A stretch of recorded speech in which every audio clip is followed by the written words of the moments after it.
All right, what is up? Welcome, Spoiler Kings. Brandman should be joining us shortly, but I'm Tank Kramer, Brian the Grizzly. Oh man, what's going on? I was telling Tank in the back room, I had one of the worst days ever.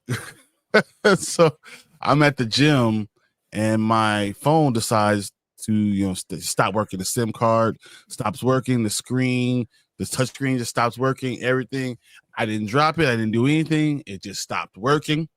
Which I drive a Tesla, right? So the phone is my key card, my key. So that's how I go in the car and unlock the doors. Well, because that's not working, I couldn't unlock the door. Because my phone's not working, that's why I can't call my wife. All that stuff is like all controlled by the same thing. So I had to walk 5 miles home after working out. And today's deadlift day. Today's deadlift day. After working out. Oh no. And I had to walk 5 miles home to get there, wait for her to come home because she was searching for me, scream at me for I don't know how long, like literally for a long, long time. And then I had to go try to figure out how to break back into my car. So that's the tip of the iceberg, but it was not a fun day. So whoa, what? It was, woo, man. I mean, of course, I had other things that go along with it, but man, it was a sucky day. I was not feeling it. People were texting me. I was like, man, I couldn't answer them because my phone was broken. So remember, I'm like the boss, right? So people don't know if I'm okay. I had interviews set up. I had all this stuff going on. I had money I was supposed to be paying people, and I couldn't get out nowhere. So yeah. Oh man, that's horrible. Yeah, that sucks. Sorry that happened. Do you know your wife's phone number by heart? Yeah, like by memory. Yeah. Okay, because I was like, so I called her. Right, I called her like twice, and then the dude was looking at me like, "Man, you can still use my phone." So I called my dad. He didn't answer. And I called my wife one more time, and then I get home, and my wife is yelling at me saying, "Why didn't you text me?" I was like, in my mind, that you should have been out by the phone. I should have texted her, let her know that I was walking, which direction I was walking. I didn't think about it, but then that's why she yelled at me for 15 straight minutes. What is wrong with you? I didn't know where the hell you were. I'm like, dude, I'm exhausted. I told you today was deadlift day. I don't feel like I had to walk. I don't feel like doing nothing. So I felt like crap all day because of it. So yeah, terrible day. Oh man. Yeah, that sucks. But all you can do is laugh at it now. I look back and just say, well, man, yeah. And it was my girl's last day of school. So while we were in the middle of doing all that stuff, we had to rush back to the school to make sure we were there to pick them up. Man, it was just a crazy day. So I can't wait till tomorrow because it'll be a different day. Yeah, just go to sleep. Right? Forget about today. Exactly. If I wasn't here right now with you guys, my eyes would be closed because I'm just like, look, this is it. I don't want not one more minute in this day. Yeah. That's. Oh man. Let's see who's in chat. We got Collector.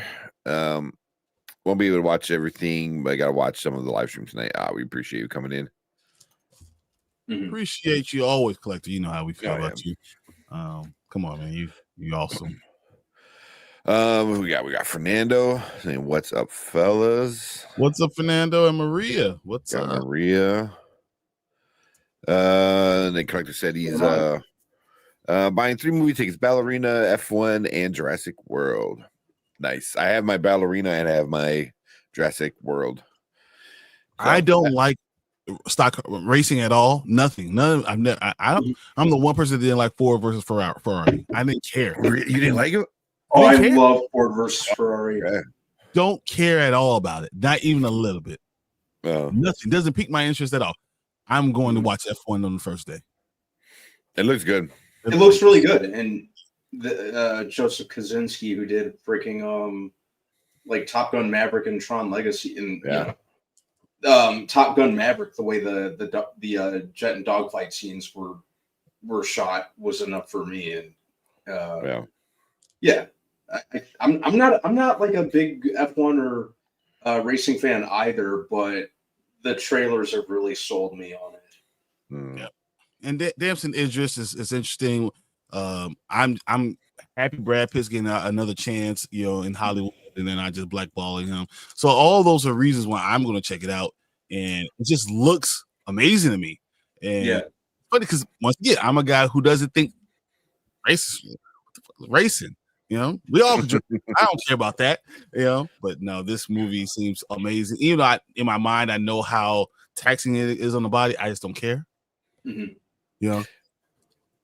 more interested in astronauts than I am of racing, but this looks amazing. Yeah, it's going to be an IMAX watch for sure for me. Oh yeah, definitely IMAX. I think just like I said, the trailer, if Joseph Kosinski's going to bring that Top Gun Maverick energy into the world of racing, like for all I know, maybe it'll get me into racing. Oh yeah, I don't know. I mean, I don't know about that because F1 it's fine, but it's but it does look really good. Really good. Mm-hmm. But yeah, Fernando's right. Yeah, Ford versus Ferrari was really, because it really wasn't about the racing as much as it was about the process of getting like pretty much a Ford car more than Ferrari, because it was more about like Shelby and the Ford company. But it was good. And not even saying it's a bad movie. I just didn't care. Yeah, not saying it's a bad movie because everyone I've ever spoken to this is the reason I even bring it up. It's because everyone I've ever talked to says they love the movie, and I was like, because I just don't care. It's nothing to do with anything else. Nothing to do with the quality of the movie. It's just it didn't tickle my interest. No, I'm like a car guy, so I like, obviously I love like Shelby, Cobras, all the Mustangs that Shelby made. But yeah, the Ferraris was kind of cool, but that whole story was really cool. But I'm not a big fan of like F1 or NASCAR or anything. So, but F1 is cool because they go fast. They go fast as shit. I'm not a big fan of driving in cars. That's driving every damn day. I just have nothing at all. That's why I'm content not having one. Oh, and I have cars. I just picked up. My dad dropped off the 328i. Finally got fixed. We got it back. That's why I was driving before. So it got back in my garage, and it's awesome. It's fast. It's powerful, and I don't care. It's there. It's a vehicle. I'd rather have a big black truck than anything else. That's crazy. I hear you. Who else we got? He says on chapter 51 of Blood and Bone. Hey, so you sounds like it's far. 29 chapters left. About 29 chapters left. It's really, really good. I'm glad you're reading it. Enjoy those first two, man. First two books are great. Yeah. I'm reading this third book, and it's like pulling teeth right now. Really? Yeah. That's wild. Now that I'm playing a lot of reading catch up, that's on my list too. Like that's one of the ones. Probably after I get through Silo, which I plan to get through very, very fast. Maybe that'll be the next one I get. I've been Children of Blood and Bone is fire. That's what I heard. Everyone liked it. I know that read it. What else we got? We got Ace in the house. What's up, Ace? Ace, what's going on? We got Sheed saying what's up. The man, the myth, the legend. Appreciate you being here. Who else we got? We got Eric. What's Eric? Up? Glad you're here. Got some of the emojis. They're pretty cool. We got Kevin Davis. What's up? It says, do you think New York Knicks going to win Game 6? Yes. So here, see, I was watching the game tonight. Game 5. If Cat plays the way Cat can play, then they're going to win. The problem is, I think mentally, emotionally, Indiana knows how to take the heart out of the Knicks. But if Thibodeau can, work his magic and not overuse his team, I think they win 6. I think they're losing 7. I think Indiana still goes to the finals, goes against Oklahoma City, but yeah, I think they lose in 7. And the reason is because I think the NBA is entertainment, and I believe because of the Indiana Fever and Caitlin Clark, then Indiana is a huge place right now. It's a huge selling point. Mm-hmm. So use the Pacers to still sell Caitlin Clark. I think the NBA does that. Conspiracists, man. Conspiracists. Yeah. I like it though. It's an interesting call. I like it. I mean, don't get me wrong. I love sport. I love sports. Basketball. That was my first love. 100% my first love. And I've been backing away from it a little bit more and more because I feel like the refs control the game too much. Mm-hmm. So it kind of bothers me. But I still love the sport. I still can't help but watch. But I'm noticing that more and more. Mm-hmm. I've been watching. I don't know if it's I've been forced a lot of the WNBA shit, all the Caitlin Clark drama. Mm-hmm. I hate the drama. I hate the people. When you make it about race, I don't like that. And it's weird because I don't think Caitlin Clark cares about that stuff. She's actually pretty good. Like she don't care about it and stuff, but even her teammates dealing with it is a problem. So, but I think it's good for the sport to push Indiana basketball, especially if it pushes them towards the Fever. Yeah, yeah. Well, I know Caitlin Clark tries to stay away from like any of the racist stuff. She goes not. Man. Yeah, because I don't know if it's really about that. I mean, I'm sure it's there, but I think it's the fans. It's 100% about that, and it's also why it's her popularity. She's not the best player in the WNBA. It's not even close. What do you think it is? A'ja Wilson is one of the best female basketball players I've ever seen. For the Las Vegas Aces, what I've ever seen. It's not even close. I mean, there's 10 players better than Caitlin Clark, but she galvanizes a certain demographic that don't really like to watch women's basketball right now. And the problem is that they're basing it on race. The NBA is not, and the WNBA is not worried about as much because it still pushes the narrative. And you look at what the NBA does, right? How did it get big? Because Magic and Bird, black and white, great players, stuff like that. Those things matter. I don't think Angel Reese is good enough to be even in the damn conversation. Yeah. But I saw the stat today that she's the first one to get 500 points and 500 rebounds, or the fastest to get 500 Moses points. Malone. And not that she's bad. She's Moses Malone. Yeah, that's what Moses Malone used to miss layups and catch the rebound. Yeah, all the rebounds. He'll do it over and over on his own shot. But he was so much quicker than everyone else off the jump that he was able to do that. That's what Moses Malone did, man. So I mean, he's not the first person to do this. Yeah. Oh man, but yeah. And that was our basketball minute. There you go. Oh man, we got Anthony. What's up, Anthony? Wait a minute, don't bring that up here. Don't be doing that. I know he's doing. He's trying. We know what Brandon's trying to do. Yeah, he's trying to trigger me. He's trying. That's bait. That's bait. Oh, 100% that's bait. That's bait. Trying to trigger me. Yeah. Yeah. We're gonna show this because we got the Deuce. Not Deuce. Oh my god, what am I doing? Ace. I'm sorry. I am like you sound Ace. exhausted. I'm super exhausted today. Ace Cole with the $4.99 super chat. Do you think they'll ever get a new Spawn movie made? I do not.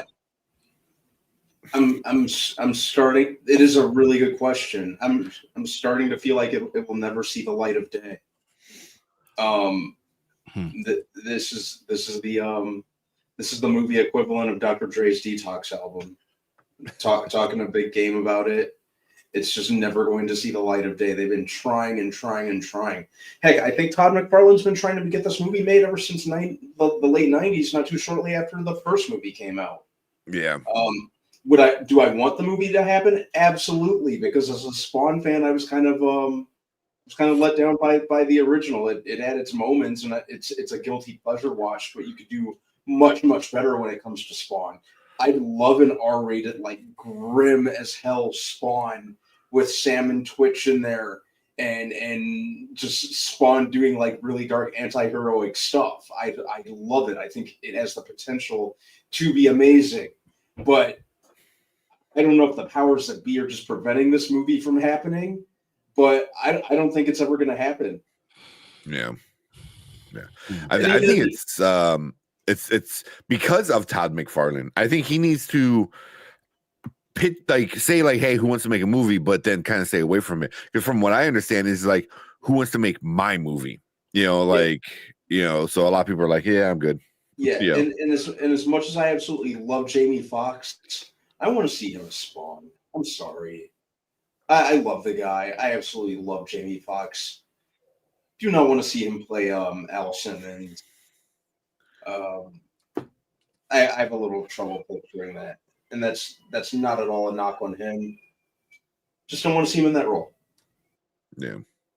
Okay. Spawn is like my first real like superhero that I fell in love with. That wasn't part of the main people. Todd McFarlane is a great comic book writer. I probably have more Spawn of an independent comic book than anything. I really believe that it's one of the best characters ever. And I loved Michael Jai White as Spawn. I don't hate it at all. I love that movie. I think they gave him no money. They gave him a budget of like $5 and a pack of gum. And they made a great movie out of it, a good movie out of it. It could have been better with the graphics, I think. But if you have an engaging character to go along with the storylines that we have from King Spawn, I think that it will be amazing. I think that you really can make it work. With that all being said, the problem is exactly what Tank said. Everyone that wants to make it be made wants it made their way, instead of saying, let's come up with a script writer who's going to make a great storyline, and then let's go off of that. And if you do that, then all of a sudden you get this great, you get an opportunity to push a narrative that you didn't think. This is what Blade did. Blade gave them a little bit more money, and it became a movie that everyone says unanimously that this is a great movie, and it made Wesley Snipes one of the goats of the MCU, not just MCU, but of all superhero movies. Yeah. Period. Yeah. Action, you see him, and that's what you think. And I think if they could do the same thing with Spawn, will be really great. And but Todd McFarlane's talking too much, and when he's talking too much, then he's involved. And it's basically what Tank said. Yeah. I mean, he's a dude that really likes to be in control. On top of that, so yeah. It's because they didn't let him be in control before. Yeah, I don't know too much about the original, like how much he was involved in it, but I was talking about Spider-Man. Before they let him in control Spider-Man, you know what I'm saying? And ever since then, things trigger you. Certain things trigger you, and I think not having control and dealing with these companies triggers Todd McFarlane. Yeah, I mean that's why when he went to Image, he was just like, I'm doing my own thing. Yeah. That's a great question, Ace. I'm glad you even asked it, because I've been thinking about King Spawn for a long time. I still pick up those comic books in the independent section, and Spawn seems to have a new comic book all the time. Yeah, all the time. Yeah, but we appreciate the super chat. Let's see what we'll get you. Oh man, we give you. Use some Defiant Jet, or we'll give you this one. Please try to enjoy each fact equally. I want to do this.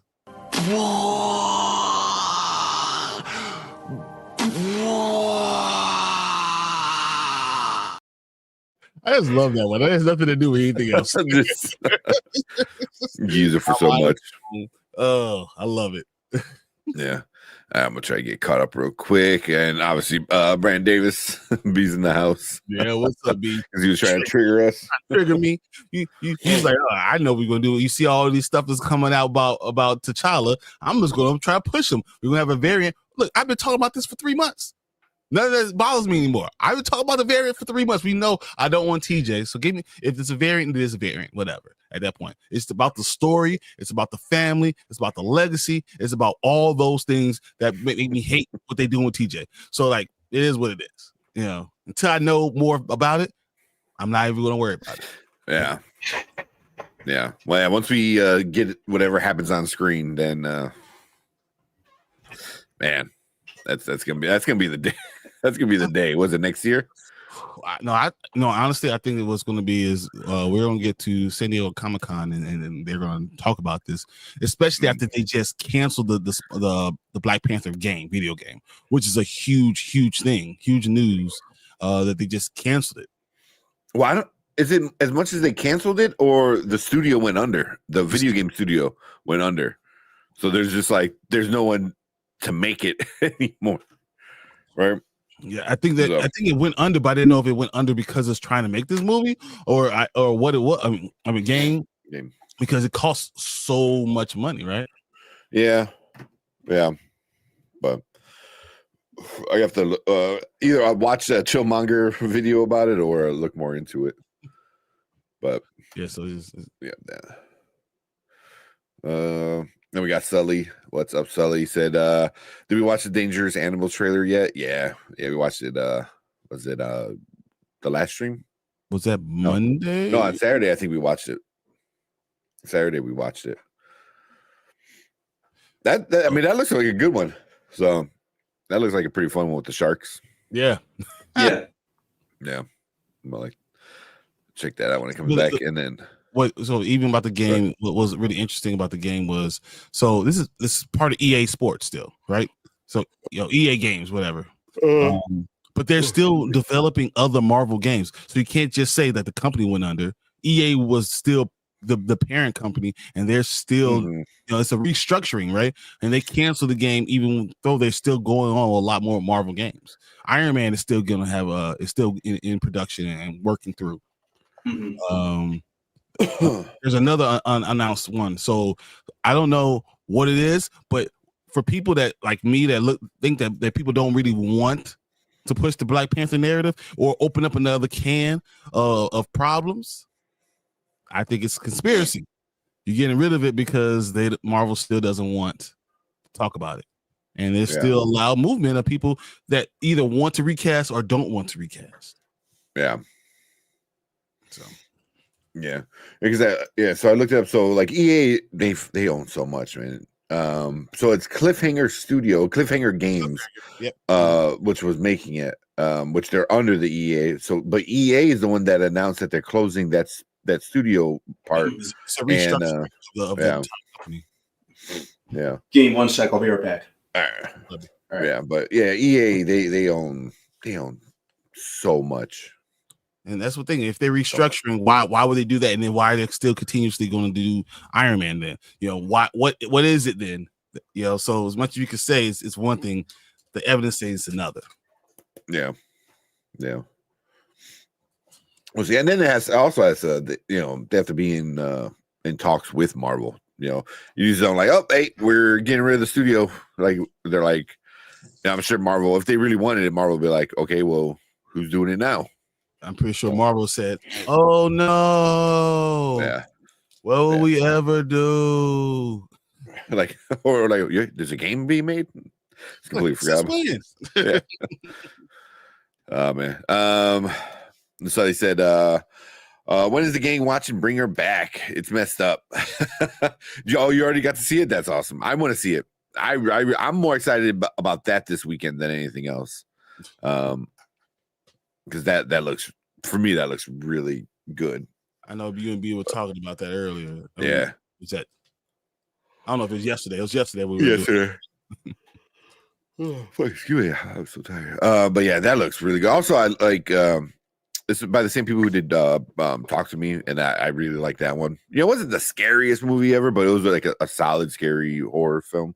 But Bring Her Back looks really good. Yeah, no. So no. Just yeah. Come on, man. No.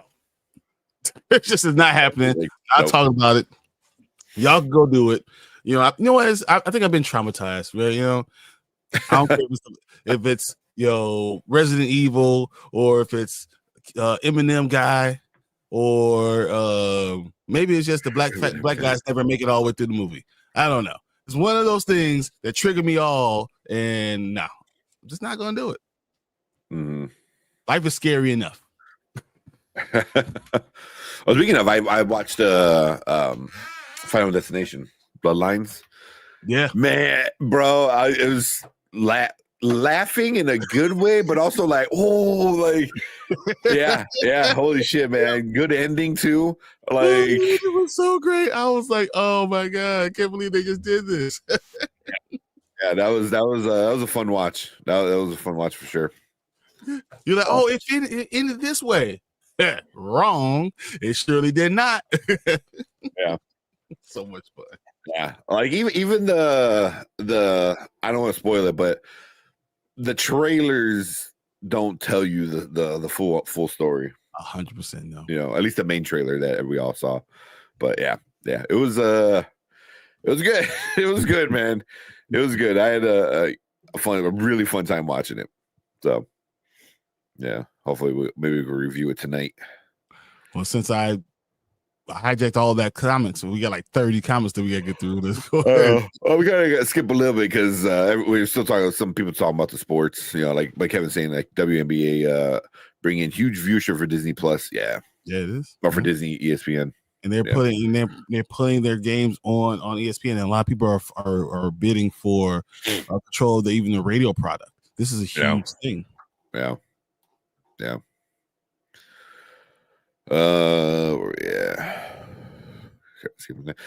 Saying it'll happen when Blade happens. That's what Brandon said about it. It's a report. Jackie Chan wants and ready for another Rush Hour. He's waiting for Chris Tucker. I heard that too, but I've been hearing that for a while now. Rush Hour in slow lane with your Buick because you guys are old. Yeah, that ship has sailed. Yeah. Wow. How old is Jackie Chan? He's 71. Holy shit. Like, I feel like he's been around since forever. Mm-hmm. He's like literally Methuselah. Like, I don't understand why. He's Rush Hour. You mean just slow hour? You mean happy hour? It should be happy hour. Let's go. Early lunch. Let's go. Early dinner. Let's go.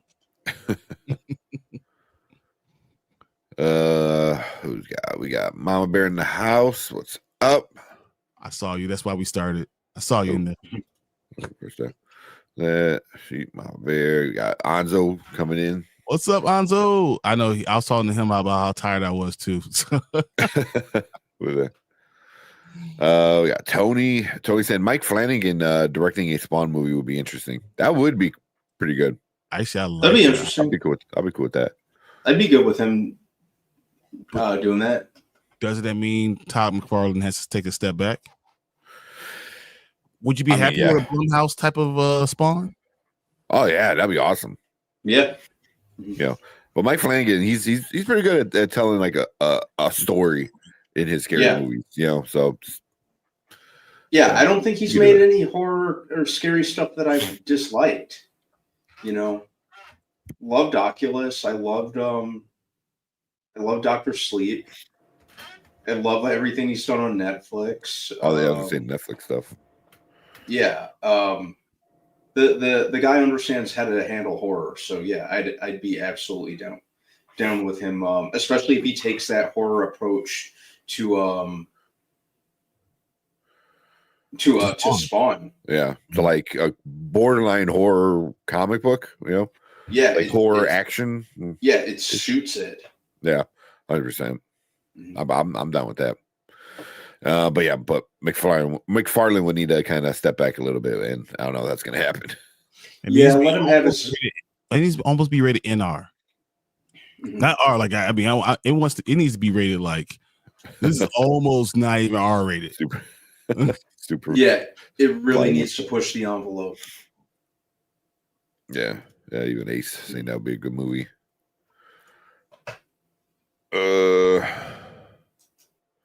Well, Ace is saying that he's pissed that they canceled the game in closed studio. I wasn't really too excited about the game.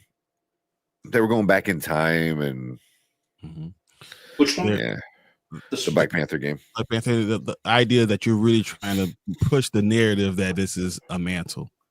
That's all this stuff was. It was the idea that we're gonna push this narrative. Don't matter if I like the characters or anything like that. You're just trying to push it overall, and that's pissed me off. It was an interesting route to take. It could have been cool.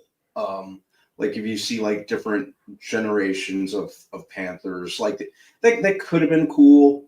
I think there's a lot you could do with a Black Panther game, so I'm pretty bummed out with them canceling it overall. But you know what it's doing, though. I mean, it's still that about the narrative, exactly what they want to push. The idea that it's not about T'Challa. Devalue T'Challa. Yeah. By flooding with all like, oh, here's all the other Panthers, you know. It seems like one has 278 comic books, and the only one has been with the Avengers and in X-Men and Fantastic Four and all that stuff. There's only one. It feels like they know that too, and they're insistent on doing these other characters, and it seems they're doing it like as a consolation prize. Hey, we know T'Challa's out of the picture. We consciously wrote him out of the picture, but look at these other characters. Hey, we're going back in time. Hey, we're doing multiple Black Panthers. Isn't that better? Isn't it? Don't you feel better now? It's pushing the same narrative they want. The same point. They want to make sure you understand it's a mantle, that it's not a character, even though there's only one main character. There's only one that people care about, but you want to keep on putting. Yeah. Oh man. Let's keep going. Have you seen that with T? What's up? Saying greetings, gents. We got Ty in the house. Ty, man. I'm glad to see you again two times in a row, man. Appreciate it. Yeah, what's up, man? And B saying the cost ceiling, that trailer looks awesome. That was a good trailer. I think we wanted to watch it. Yeah. Looks different from any other Aronofsky trailer I've seen. Yeah, more of a Guy Ritchie vibe from it. Yeah. Looks like that's gonna be a fun one. You're right, Ace. They are still making the Iron Man game. They're still pushing that development, and it's still EA. Yeah. I think it's made I don't know if they own or if they have a contract for Marvel games, because they've been making Marvel games for a while. The last Avengers game, that was not good. It was not good. It was not good at all. I think I flipped that game in like 3 days. Yeah, they look so bootleg though. Like especially Captain America. Yeah, it's so bad. Wearing friggin' riot gear. Yeah, like a hockey goalie, man. Mm-hmm. It's horrible. Let's see, I gotta bring this up. And we got Deuce with super chat again. Who played E33? Not yet. I actually did download it. I told the guys I downloaded it. And I was gonna play. I was gonna do it today, and I had a hell of a day. But no, I did download it. So yeah, I actually paid $50. Yeah. For it. I was looking for the PlayStation Backbone. I was seeing like on Facebook Marketplace, I found one that somebody was selling for $20, and the guy's like, I barely used it. It's still like brand new. So, and it came with the case and everything. So I was supposed to pick that up tomorrow. Well, that thing sells for like $100, and I'm getting it for 20. So yeah. So hopefully I'll get that, and I'll be able to play my PlayStation and stuff more like a Switch. If you don't know anything about Tank likes a good deal. Oh, that too. That too. But it's also, I'm like, Like, if I can find it used, I'll take it used. I'm not like oh, it needs to be brand new, but I mean, it's also like we don't have time. Yeah, it was like it's not gonna replace my PlayStation. You know what I mean? Like my PlayStation is still, the system, but at least with this, I'm able to like, when I'm trying to put the kids to bed, I can play for like 15, 10, 20 minutes, something like that. So that's what I've been doing with my Switch. So, but yeah, I want to get the Backbone specifically for E3, so because I hear so many people talking about it. So, but real quick for Deuce. Always. Yeah, I need to get the goat to scream Deuce. If he does that, I will play it all the time. That's the problem. You're like, Brian, stop. Brian, I'll be like a kid with a button. Yeah. And then also, Collector, have a good night. Good night. You coming in, hanging out with us. Have a good night. You have to go back to rewatch and see what we say about Andor. Oh yeah. Oh man. Ty said I fell behind in movies. I still ain't seen Thunderbolts. Really? What is you and about everyone else? Because it's still I know that's true. No one's seen it. They ain't doing nothing in the box office. But Ty, I think you might like it. I think you might like it because he likes Eternals. That's this is a good storyline. Can I do it in ChatGPT? I thought ChatGPT was only like text-based, not video though. I could be wrong. I don't know. I really don't mess with ChatGPT too much. But let's see. Let me go back up because I know I missed a few. I was kind of skipping around, so everybody talking about like the game and stuff like that. We're still getting that game in Captain America, Black Panther next year. It just got pushed to another year. Okay, no. Is that one with T'Challa? Captain America, Black Panther, yeah. So that I don't believe that's with T'Challa. So I thought that's what this game wasn't it? No, so this one was wasn't it like his great grandfather? Yeah. In World War II with Cap, ain't it? So the one with Cap is the Rise of Hydra, right? I don't know. I feel like it's the Rise of Hydra, which means it'll be what T'Chaka? Will it be T'Chaka? No. Oh, maybe. Or will it be T'Chaka's dad? The point is still it's the mantle. It's still pushing the narrative. It's still going to do all the things I just talked about. Yeah. Yeah. And then there was a movie theater partially collapsed during the showing of Final Destination. I saw that. Where was that? Dude, I saw the pictures of it, which is like it was wild. Like it was like a firefighter like standing in the theater, and it's just like all like there's no roof, everything's a mess. Did you guys have that feeling? I'm watching this movie, and maybe I better not get caught on this damn curse. I'm always thinking that I can't be calling this damn curse. I got too many things going on. I don't got time for it. No, you know what? I would say like they explained. Like, that was always the thing. It was like with a Final Destination movie. Is like you have to explain like why everyone's dying. Like in the first one, it was good. Yeah. A lot more people die, and death is a motherfucker. That's I mean, you're good. No, I Tony Todd in this one. Like I think you said it, Brian. Mm-hmm. He was great in it. He was only in it for 5 minutes, maybe 7 minutes. Yeah. He was good. And they kind of added to his character a little bit. I was happy with that. It was really good. I really enjoyed that entire run and the things that they did with him. Yeah, it was fun. I mean, it kind of brought in him being sick and the same type of sickness and all that stuff too. So. Yeah. She goes, I'm good. I've never seen another Rush Hour. How can you Rush Hour? I'm saying the Rush Hour it's literally slow lane. Instead of Rush Hour, slow lane. So, or going to the fast lane, the passing lane, and driving 45 miles an hour. I was gonna say, was it the not the tailgate? What's the carpool lane? Dude, I drive so many miles every day, and that's the thing that pisses me off more than anything. Yeah, you go to the fast lane and they go 40 miles an hour. I'm like, dude, I'm about to kill you.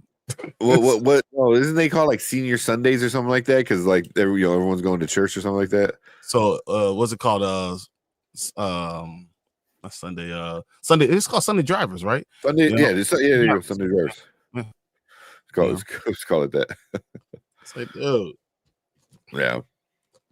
Mama Bear said, dude, it's nice to know that I'm not the only one that had a busy night on YouTube. You guys jumping in everywhere, and just appreciate you guys so much. So yeah. Oh man. So I'm not gonna lie to you guys to I need some places. Please get out of here, man. I didn't even see you. Damn, just get out of here. Otherwise, I saw that. I was like, oh man. What else? Went to see Hurry Up Tomorrow. I'm kind of conflicted because there was some horrible scenes in the film, but there's a lot of great scenes in the film. Oh, that's interesting. Hurry Up Tomorrow. I don't even know which one that one is. It's with The Weeknd. Yeah. Okay. Yeah, that's right. Okay. It's a viral clip of his acting where he's yelling and cursing at Jenna Ortega that's making the rounds online. Yeah.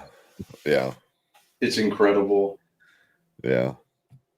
I know what you're talking about now. What are you doing? What the fuck are you doing? Yeah. Oh man. So she's like, Ty, you won't like it. Talking about Thunderbolts. Brandon's like, Thunderbolts sucked. Said it's not with his grandfather. That cap was set in World War II. Okay. World War II. Yeah, it's World War II. That's what. Yeah. As long as it's better than Brave New Turd. Man, the Brave New World slander is real. That's all right. I'm just trying not to get triggered. That's all I'm doing. I'm just woosah. Yeah. My mom would go ahead dollar store. Don't worry about me. Get some of the dollar store chips. Driving home from Final Destination, I was tweaking. I bet. Dude, I'm telling you, like train came up. I was like, nah, bruh, nah. Cars honking at me. Avoiding everything. Like, pull up. I ain't pulling up nowhere. I won't see it coming. I'll be talking to Des like, hey, you ain't gonna fool me. Like just like she was. Oh, I see what you're doing over there. Start throwing shit at walls. Like in the movie. Man. I already said, I think Final Destination in 4D thing was Argentina. Oh, okay, was it? I think. Yeah, I thought it was a different country. I was gonna say Spain, but yeah. That's funny. Final Destination in 4D. That's funny. Yeah. Can you imagine? Like, oh my gosh, it's really real. Like, bam. That's also did a great job. Then you take the glasses off and you realize, but no, of all movies, though, you know what I mean? Of like all movies, it's the Final Destination. Like, no, I might not go to the theater ever again. So it was Buenos Aires. Yeah. I watched Brave New World. That movie could have been so much better. I don't think it was as bad, but understand that they had to change certain things intentionally. They had to because of the political climate, and that's why it didn't bother me. But also, I enjoyed some parts of it that really mattered.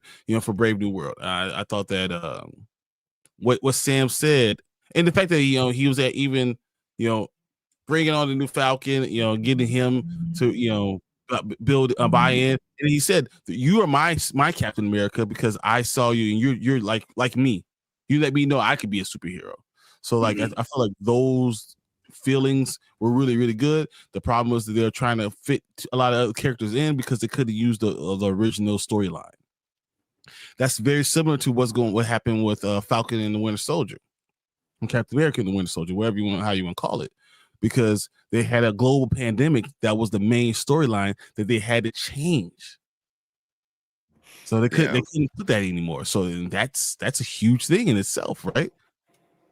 Mm-hmm. But hit the wrong button. Yeah, and just changing the thing with you said political climate, and then also with just the all the changes, all the reshoots and stuff like that. So, but they had to do it because they changed the entire narrative because what we were going through now, also with COVID, with all those other things, it makes, I understand why they did it, but it really did kill the entire movie. When I think Sam Wilson's Captain America is interesting as shit, and one of my favorite things Captain America is Truth, the Isaiah Bradley Captain America thing, Truth, a comic book.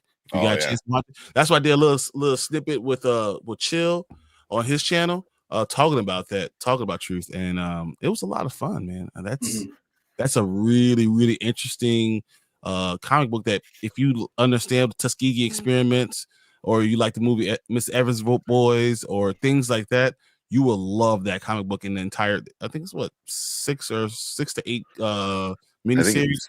I think it's 6. Yeah, it's so very good. And but if they use that Isaiah Bradley, that part, right, along with the Sam Wilson and how it mirrors each other, I think it could have been great. But I think it takes someone who really understands the Sam Wilson Captain America to make a great film for that. Mm-hmm. Yeah. But hopefully we get more of he gets his own movie. I think. But that's what I'm hoping for. Yeah, because they had to shoot, like Brian said, they shoehorned in a few things and changed things. But the reshoots, it's still not a bad movie though. It's not a bad movie at all. I really enjoyed it. I was watching some of it earlier today. I liked how, it could have been a lot more. I thought it was serviceable. I thought it was a good sell on Sam as a leader and why he's fit to lead the Avengers. Mm-hmm. That's what I liked about Falcon and Winter Soldier. It showed why he was fit and worthy of the captain mantle, which I think they deep dived into. I think this, not to sound like a broken record, it showed why he's worthy of leading the Avengers in the future movies. And by the way, that Bucky cameo, perfectly handled. I thought that's how you do a good MCU cameo. Wasn't focused on laying the groundwork for the future. Bucky shows up, has a heart-to-heart with Sam. I love you, buddy. Boom. That's all we needed. Tell Bucky don't be coming in spreading his lies. I love you. F you, Bucky. F you. You're supposed to be with us, man. You're supposed to be. We gave you an arm. Wakanda, we gave you an arm. Gave you an arm. And they removed that. They removed that Hydra programming too. Man, it fixed up your brain. And then the first chance you have, you go to Great Value Captain America. I see what you did. I see it. Yeah, that I'm so excited for that. That interaction in the next Avengers movie. Me too. Me too. I'm super excited because I'm like, oh, that's like petty drama with doing copyrights and shit like that. I was like, but it's also like, F Sam. They mentioned Sam was pursuing legal action about it. Yeah. I want Sam to literally. I want to see him a scene when he says "F you, Bucky." Just looks him in the eye and says "F you." Yeah. I love it. Yeah, it's funny. Because no, I enjoyed it, but they chopped the legs off. Yeah. You're right. You're right. Exactly. Ty saying Until Dawn was my favorite movie of the year. I haven't seen that one yet. It's on my list. I haven't seen it. I really don't have any. I really don't have any desire to watch it, and it just doesn't look like Until Dawn. By the way, the more I have rewatched Sinners, the more I warm up to it. Maybe I was just, I don't know. I was having a week that week, but I rewatched it. I appreciate it more and more. Well, I appreciated it anyway, but I'm coming around to it. Where they're coming from, but I think the criticism is fair, and that's why I don't ever want some criticism is fair, but what it is, that's the point of the movie. Well, you know what, and that's how you know you've made a movie that's left a lasting impression. Mm-hmm. We're almost 2 months after the fact. People are still talking about it as if it just came out. Yeah. And I think as of today, the rumor is they're talking about a sequel. Like, I guess it's in early production for a sequel. You know what I want to see. Yeah. But I'm really worried that now Warner Brothers like, oh, people really love this, gonna throw a lot of money at Ryan Coogler, which is fine. Cool. But is it gonna be overproduced and overdone? You know what I mean? Maybe like they overthink it instead of just telling a story. You know, that's my yeah. You have to know when to leave well enough alone. You know, I think Coogler conceived that movie as a one-off. I think if you were to do more with it, I don't think we need a sequel. I'd settle for maybe, you know, there's stuff you could do with the character of Remick. You could go into his origins. You could do like a grounded prequel with the twins doing gangster stuff in Chicago. That would be good. But I don't think I don't want to see it be ran into the ground. It's a good one-off. The thing that made it great was Coogler's connection with the characters. Exactly. Between his uncle and all the other things, right? So I don't necessarily want that. What I want is a sequel. I don't even want a sequel. I want a different movie with the Choctaw Indians, vampire hunters. Yep. Give me that. So bad. That would be cool. You know, think about it. White people didn't just bring their they came in and they took over the land and they brought their diseases and they brought their vampires. That's what I want. Yeah. There's do stuff like that. I don't think a sequel is something we necessarily need. Yeah, a direct sequel, no. Because, you know, Coogler did build a world that, you know, on one hand, I'd be fine if they explored more of it, but like I said, in like a prequel, in a prequel setting or prequel format, I don't want a sequel. It doesn't need that. It needs something different, and exactly. But you know, let's look at it from a different lens. Because looked at the idea of what, you know, Black people and us. I think they did a great job with that narrative. So let's and now search something else. Yeah. Mm-hmm. Furthermore, Brian, going hand in hand with that too, the only way I'd want to see another film set in this universe is if Coogler himself writes and directs it. This was his brainchild. He understands it. I think if he were tasked with it, he'd craft something very, very good and competent, like the first movie was. I don't think anyone else has any business going near it other than himself. Yeah. I agree with that. I mean, you can do something cool with the Native Americans for sure. You know, where like, you know, get their backstory, have it theirs, like how much, you know, because the first one was, you know, Sinners is very much about like music and stuff. You can have this one more about like, you know, being connected to the land or something very, you know, based in, you know, Native American, you know, culture. But I think that's exactly what it is. I don't think it has anything to do with music as much as it had everything to do with culture. And I think you can still explore the culture with Native American music and the dancing and all those things, which are very West African in itself. So like, you can still do it very, very similar with that whole cultural piece, especially with the vampires. And that's what pushes Remick and other vampires towards, you know, to this point. You know, so we more of a prequel of why Remick went towards, you know, the twins and Black culture, and we're looking for these people instead of, you know, what he did. So I think it's go hand in hand with that part. I'd take that about Remick with his culture vulture ass. Yeah, 100%. You know, yeah. Imagine, like he first tried doing it with like the Native Americans, maybe, and then like they were smarter. But I don't want that, because then he's trying to put one group against another. To say, the Native Americans are too smart, but these black people didn't. They fell. No, I wouldn't say smart, but it was like, but you want to be the person that changed Remick, that turned him. And he tried to go after them, and what was going well, and then all of a sudden they all got killed off, and then Remick was the one who ran off.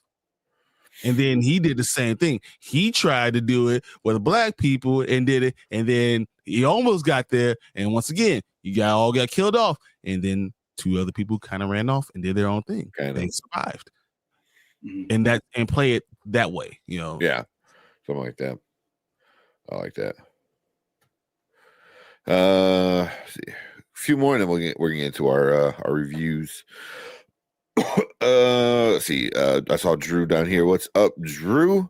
A question for everyone. Out of the main 6 members of Justice League, who do you think is the least interesting, but not bad necessarily? But for me, I would say Cyborg. He's still a good character, though. He's still fucking awesome. So I can't. Yeah. Yes, but he's very new, but I enjoy his backstory. He got a cool, interesting backstory.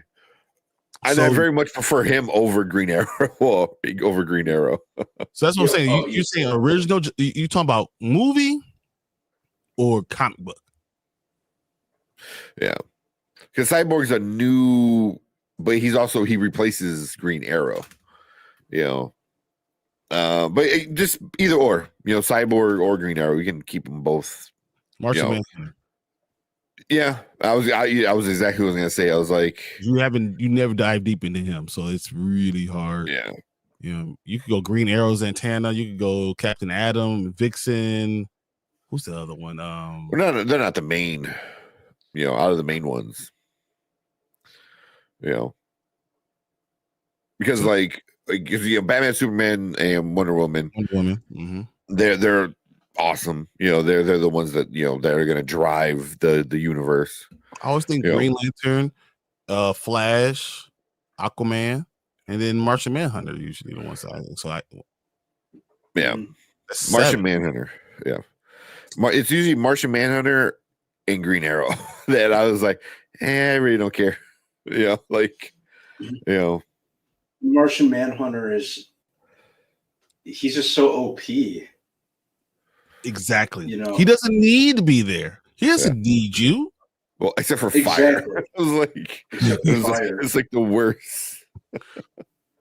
but he's got a lot of man. I mean, he can go in your head. He can shapeshift into anybody, and I think they do a good job with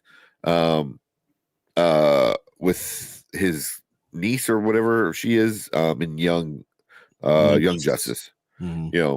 I think they tap into more of their backstory a little bit, but still not enough where I really care. It's like, oh, cool, you got the other aliens. What are they? The white ones, and they're the green ones. Exactly. So yeah, I would say that's Martian and Oliver. Because Oliver is just a what the hell was with kids about Oliver Queen? But he's just a bootleg fucking Batman. Hawkeye. Or I would say Hawkeye, exactly. But I was gonna say he's fucking Robin Hood. Yeah. I mean, yeah. That's a lot closer, yeah. Yeah. But yeah, there's a reason why they got rid of him and replaced him with Cyborg and all the newer stuff. Mm-hmm. Oh man. See, she said, I dragged my mom to see Centers 2 days ago. She loved it. Yeah. And she's a scary cat. It's less about the whole vampire part and more about the culture part of it and the storytelling part of it. And he did a great job with that. I know when people go in thinking it's a vampire movie and it's not really a vampire movie, I can see how that could trigger someone too. Yeah. Maria said, that's the problem with Disney these days. You don't change movies for political reasons. People we're not going to watch Brave New World over politics. Us movie lovers don't operate like that. Yeah. No, but they didn't want the backlash of, especially in the political climate, of what you would have gotten, especially with Trump right now, and that no matter what you say, positive, negative, whatever, it's changed the climate. And they didn't want the backlash because at the end of the day, it's Disney, and Disney doesn't want that. Doesn't want the smoke. Yeah. They're still getting over the last time Florida stuff. Shoot. Florida stuff. Yeah, they're still dealing a lot with that. So, yeah.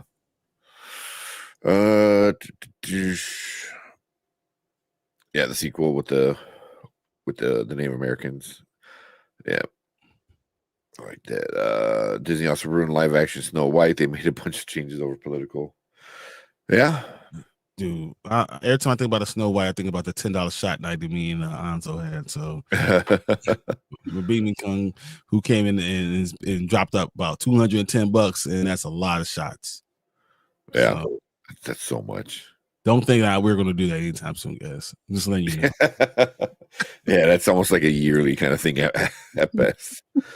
Oh man, maybe Christmas time. That would be a good Christmas time doing. I don't have to wake up in the morning and go to work.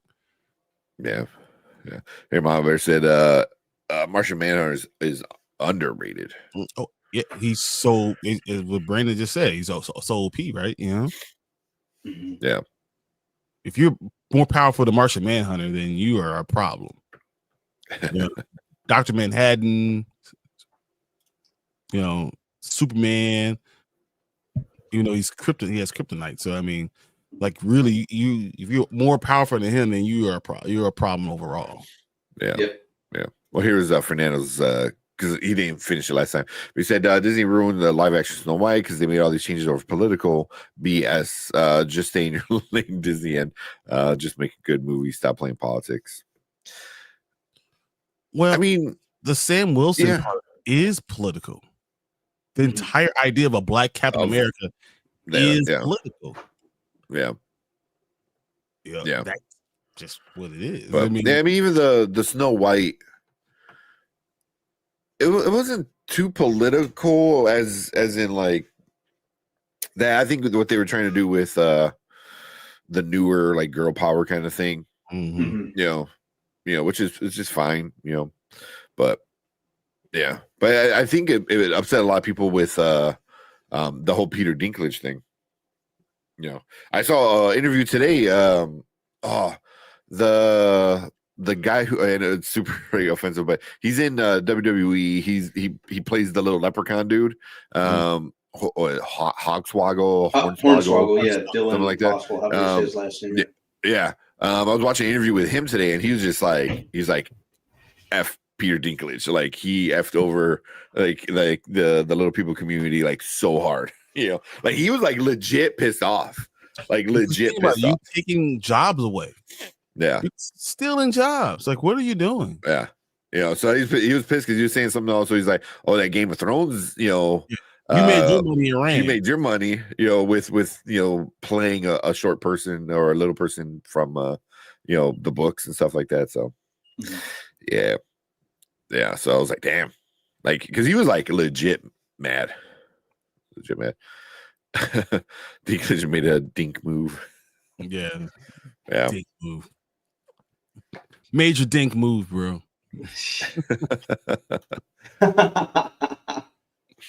Oh man, freaking like sinuses just like kicked up a notch like as soon as I came down here. You know what? That's been me on and off the past couple weeks too.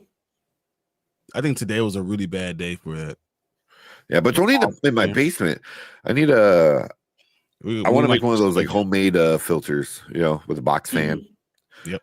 Do one of those because yeah. All right. I think I had no problem playing Ymir, the giant dwarf from Marvel. Yeah, exactly. You know, so the Marvel, check cash, he was all for it. What's the other one? Elf.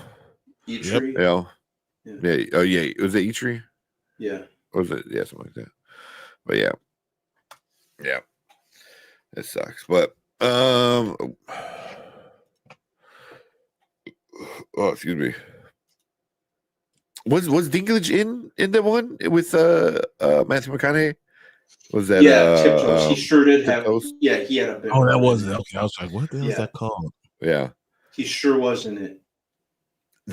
What's it? There's a comedian. What's his name? Oh, of course, I just lost it.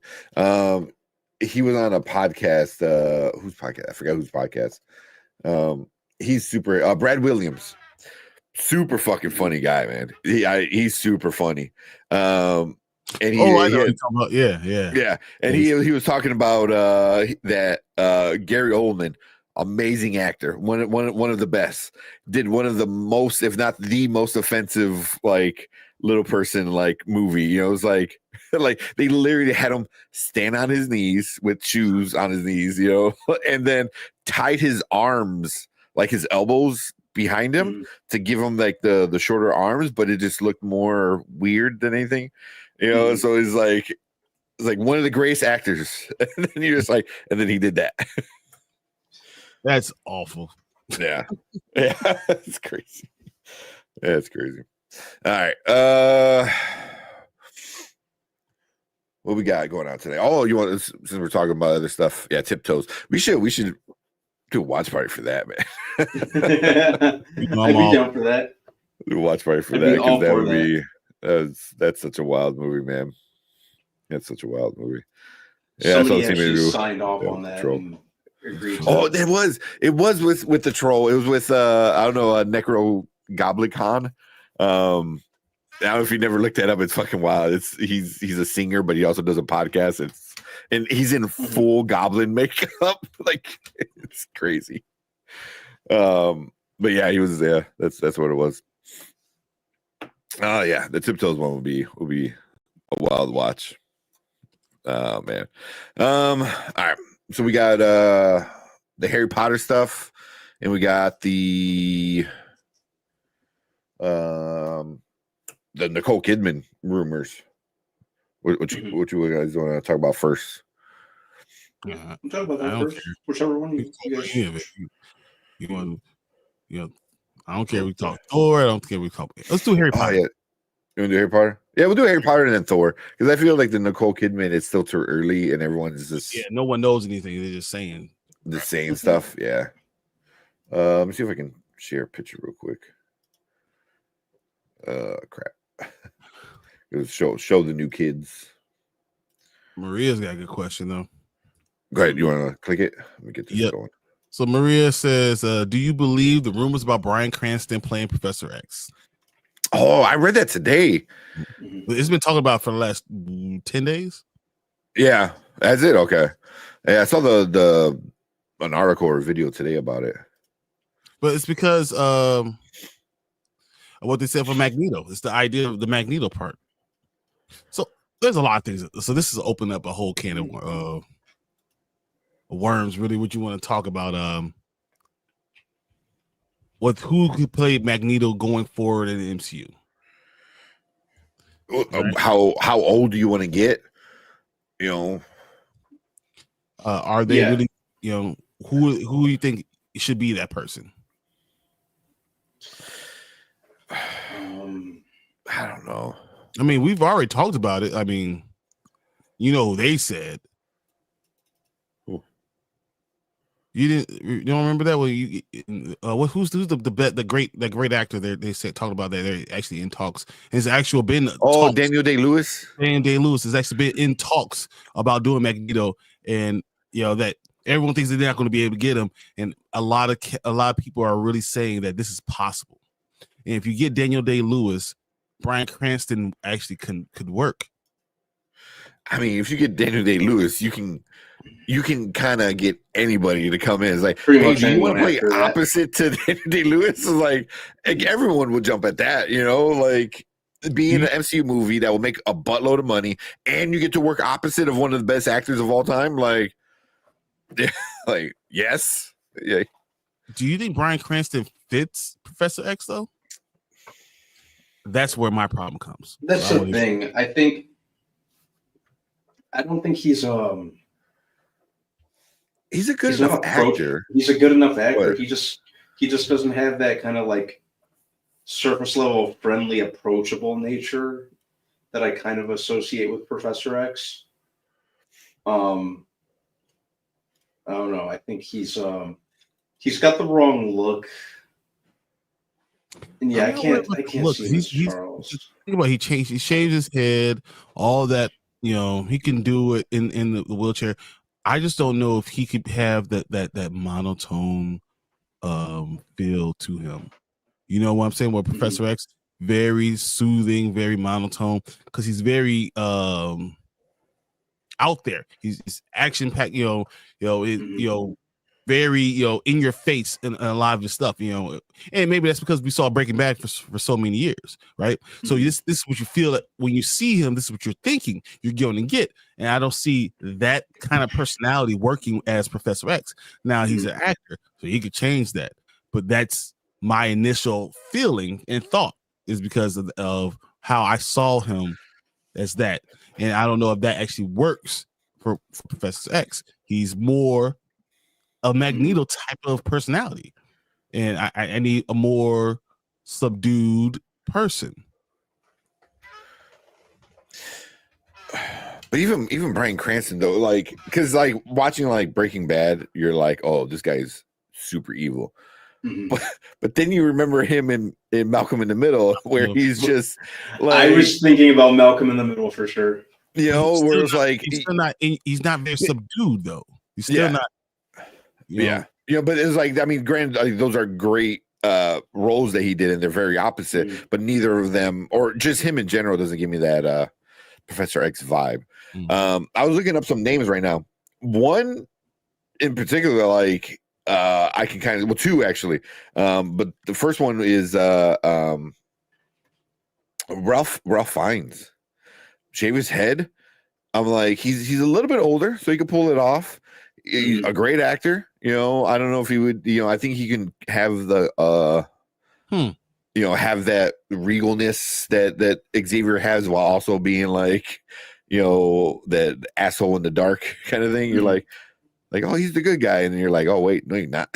You're a really, really bad person. And then he's young enough where you can keep him around for a while.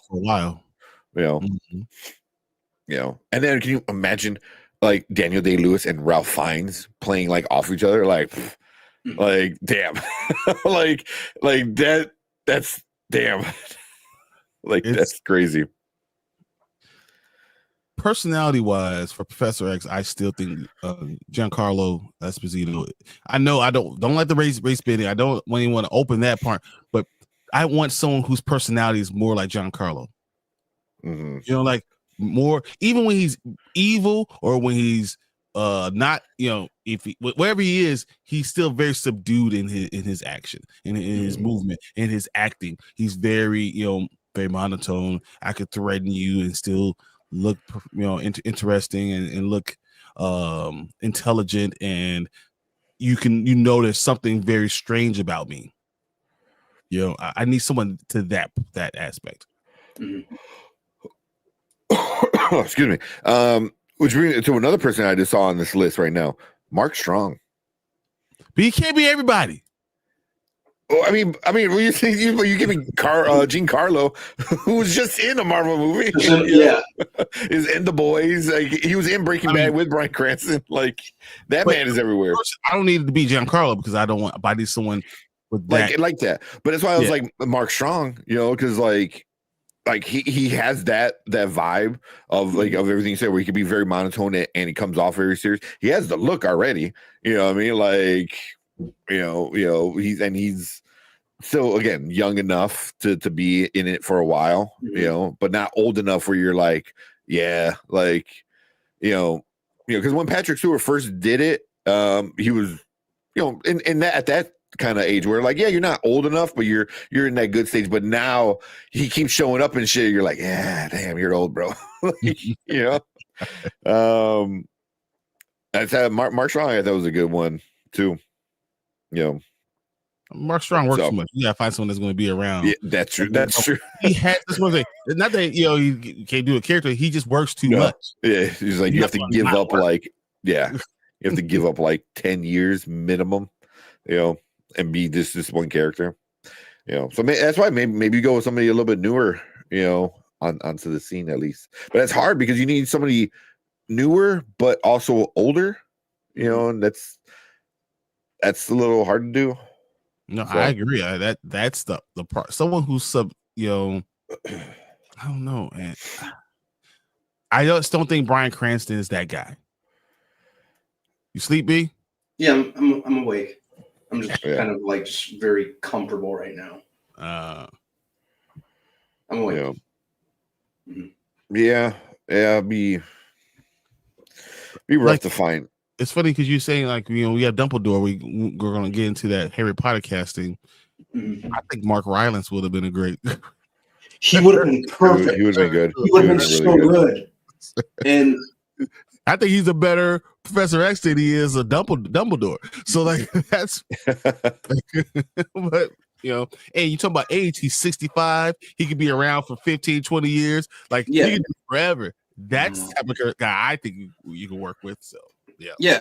No disrespect to John Lithgow, but Mark Rylance would have definitely more aligned with what I'm looking for. And, he's older, but he's not he's older, but he's age appropriate for Dumbledore without being too old, if that makes sense. Yeah. I want him at all of it. I want Mark Rylance. I mean, but he was a finalist for Dumbledore. They didn't say no. Yeah. What the hell? I do like Nick Frost as Hagrid though. I'll give him that. Well, let's get into this whole Harry Potter casting. Okay.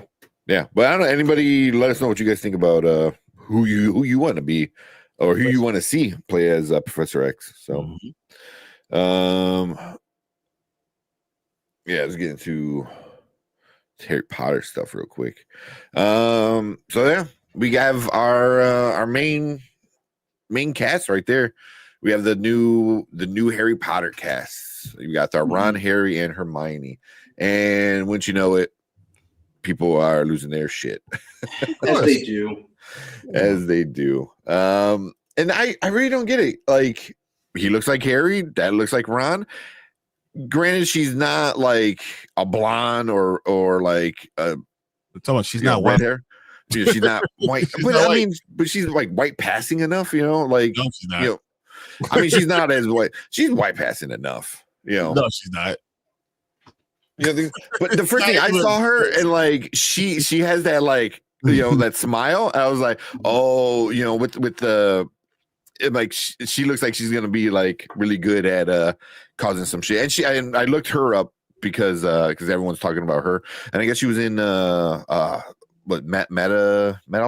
the play, in the UK or something like that. So it was like she had some acting experience, but she just looks like she's gonna gonna run with this, like Hermione being a borderline psychopath, kind of, as she is in the book, So I have no major issue with it. I'm fine with the casting, Yeah. I feel like whoever they cast was inevitably going to be in the shadow of their predecessors, but the more that I hear about this show and the more I kind of let it sink in, I'm more open to it. I think that, like I've said many a times, and I know I'm kind of deviating off topic because I know we're talking about the cast, but I'm excited for it because I'm hoping they do the books more justice with the show format, depending on how many episodes per season they do. Also, also, we'll give a shout out to Zach Attacks, because in our Facebook group, he responded to somebody else, because we're talking about it, and he says in the books she's described as a clever Muggle-born witch with bushy brown hair, brown eyes, and long front teeth. Yeah. I mean, she doesn't have long front teeth. You don't think so? No. I mean, she's not buck teeth at all. No, she's not like buck tooth, but she has like long front teeth. Compared to the other two, they look prominent enough for me. Look exactly the same to everyone else. I don't. Whatever. My problem is I think they're too old. Yeah, and that was my problem initially. I think the kid playing Harry Potter looks too cool. Plain simple. Really? Yeah, I think it's gonna be real. He's cool. I think he looks cooler than Ron, and I always thought Ron was cooler. But that's just me, my own personal feelings, right? I always felt Ron was a cooler than Harry. But they don't look 10 or 11. My child is 10, 11, yo. They look like they look 12, right? 12, maybe preteen to that point. But if you're not going to get this for 2 years, they're going to be 15 years old playing an 11-year-old. Yeah, when they start, when they plan to start shooting? I think it's 2026, early 2026. Okay. I think it's early 2026. Like I Let's see what it says. The new Harry Potter TV series is scheduled to begin filming in summer of 2025. Really? Really? Yeah, Already? I know they're building some a lot of the sets. Like there's set pictures of them building Privet Drive and everything like that. Yeah. So they're saying the first episode is expected to premiere as early as fall of 2026 or as late as spring of 2027. That's the earliest I see it showing up. So why say early 2026? It actually says the series is expected to premiere on HBO Max as early as 2026. But that's really early. So most likely 2027. Yeah. So if they start filming right now, I mean, they'll be 14 when they're done with the first season. I don't know. That's not that bad. Yeah. I don't. They'll be older. Yeah. I mean, the second part of it is going to be interesting. They're going to grow up real quick, and you better hope none of these kids hit that growth spurt and be, 6 feet tall, and you're supposed to be 12 years old. Look at Pugsley Adams. Yeah. Oh my God, on the Wednesday show. And that's my fear. But I feel like that Alistair Stout, the one playing Ron, I think he's going to be like 9 feet tall. I feel like all of a sudden we're gonna turn around. He's 9 feet tall. It's huge, and hopefully, because when you have kids like this, I feel like I wonder if HBO is like, okay, we got to film this like boom, boom, boom. It's got to be like nonstop filming. They need because of the kids' ages. Like at one point you got we're gonna take a break. Obviously at one point they're gonna take a break and then maybe let them age up a little bit. Maybe towards the end they won't have to. Yeah, exactly. They won't have to. Because in 5 years, they're gonna be all damn near adults and they're gonna be adults. So I will say this: these are 3 good-looking kids. All 3 of them are good-looking, really good-looking, and almost.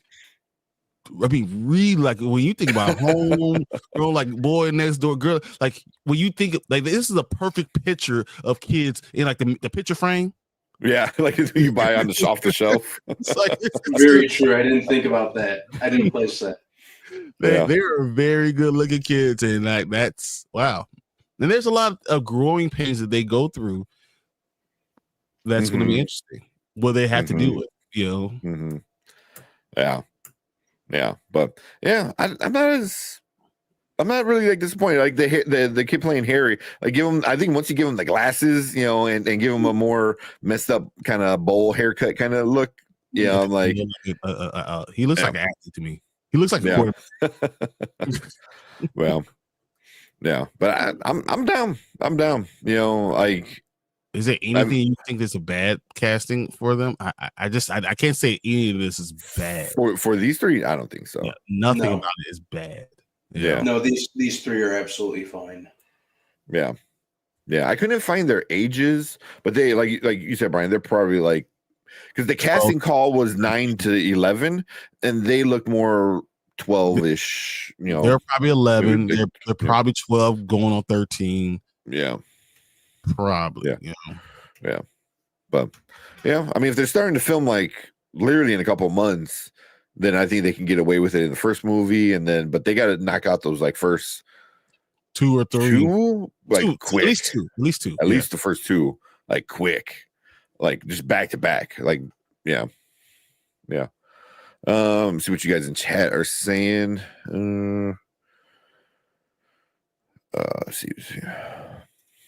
Fran said, I don't mind this cast for Harry Potter. What's the problem? Internet culture, man. Yeah. You know exactly what the problem is for them. You know what that problem is. Don't front like you don't. Don't pretend like you don't. Is that my daughter's pumped for the new Harry Potter? It's good. I mean, it's gonna be reintroduce this franchise, to a bunch of newer kids. I mean, it's one of the greatest franchises ever. Mm-hmm. I mean, it really is. I mean, the books. You remember the hysteria, the mania that was going on when book releases are being done at midnight, and people are losing their damn minds and staying up all night to be wherever the store opens. And if you don't have that Harry Potter book that first week, you're the worst parents of all time. I'm telling you, I know, because that's what the words that I said when I didn't get my book. I'm like, what do you mean I don't have the book? What you mean you're not gonna stay in line all night? And then my dad threw something at me, and then I realized, I'm not one to each and every one of those. So, man, but it's awesome to have that if they tell it right. And once again, you have a story that's different, because all you gotta do to make it different is follow the books a little bit more closely. Yeah. I think they need to take advantage of that. Obviously the movies are iconic. They adapted everything pretty well, but there is room to include more. There is a little room for, I kind of want to say improvement, but at the same time, I don't want to say improvement because I don't want to ruffle any feathers. I can't say improvement because I think it's one of the best movies There are. They really are. I think the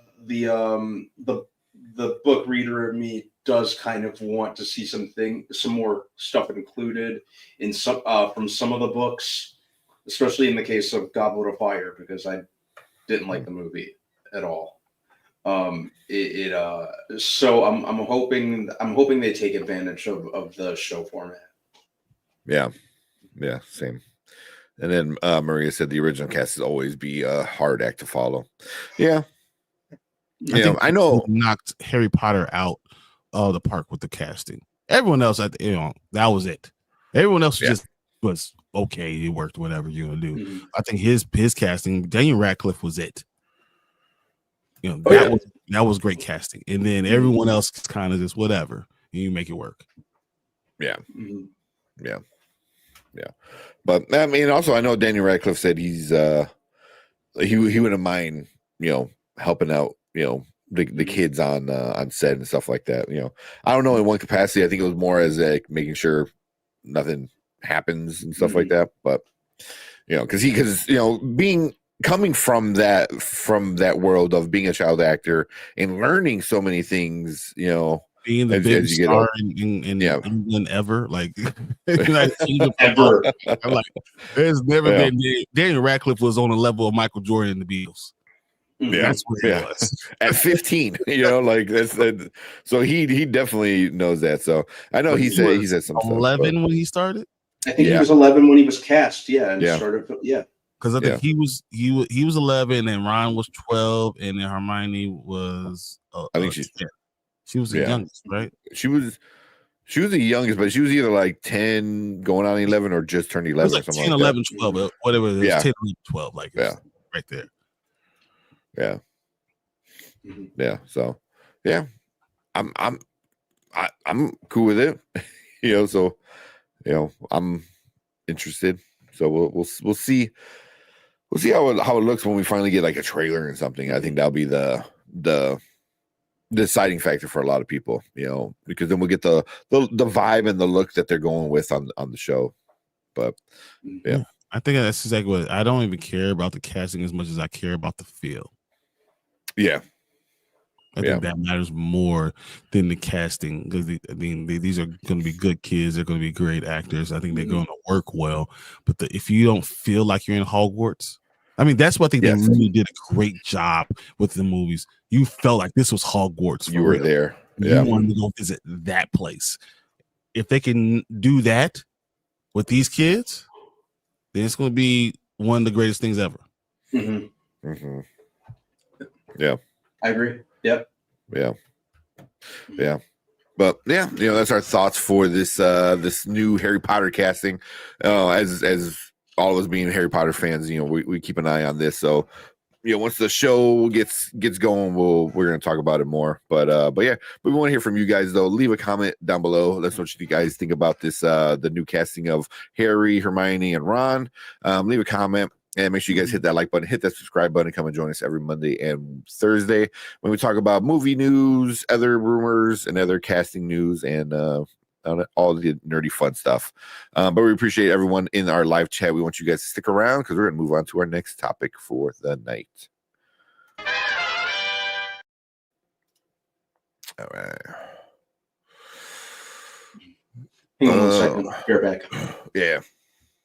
I ran out of water. My freaking throat's killing me. Oh man. Yeah, I was looking at all these people are just throwing names out when you're like, oh, who are some good actors to play blah blah blah, and they just throw all the fucking most random shit. For me, when you talk about casting, if I don't hear from an insider, if it's not from a Daniel RPK. If it's not from one of these guys that are actually connected to that get this information from Marvel a little bit, I don't even listen to it, honestly. Yeah, well, no, this was like who could play them, So they're like, oh, blah blah blah. Like I typed in who could play Magneto, and I got some weird ones. I was like, huh? I was like, why would Viggo Morrison?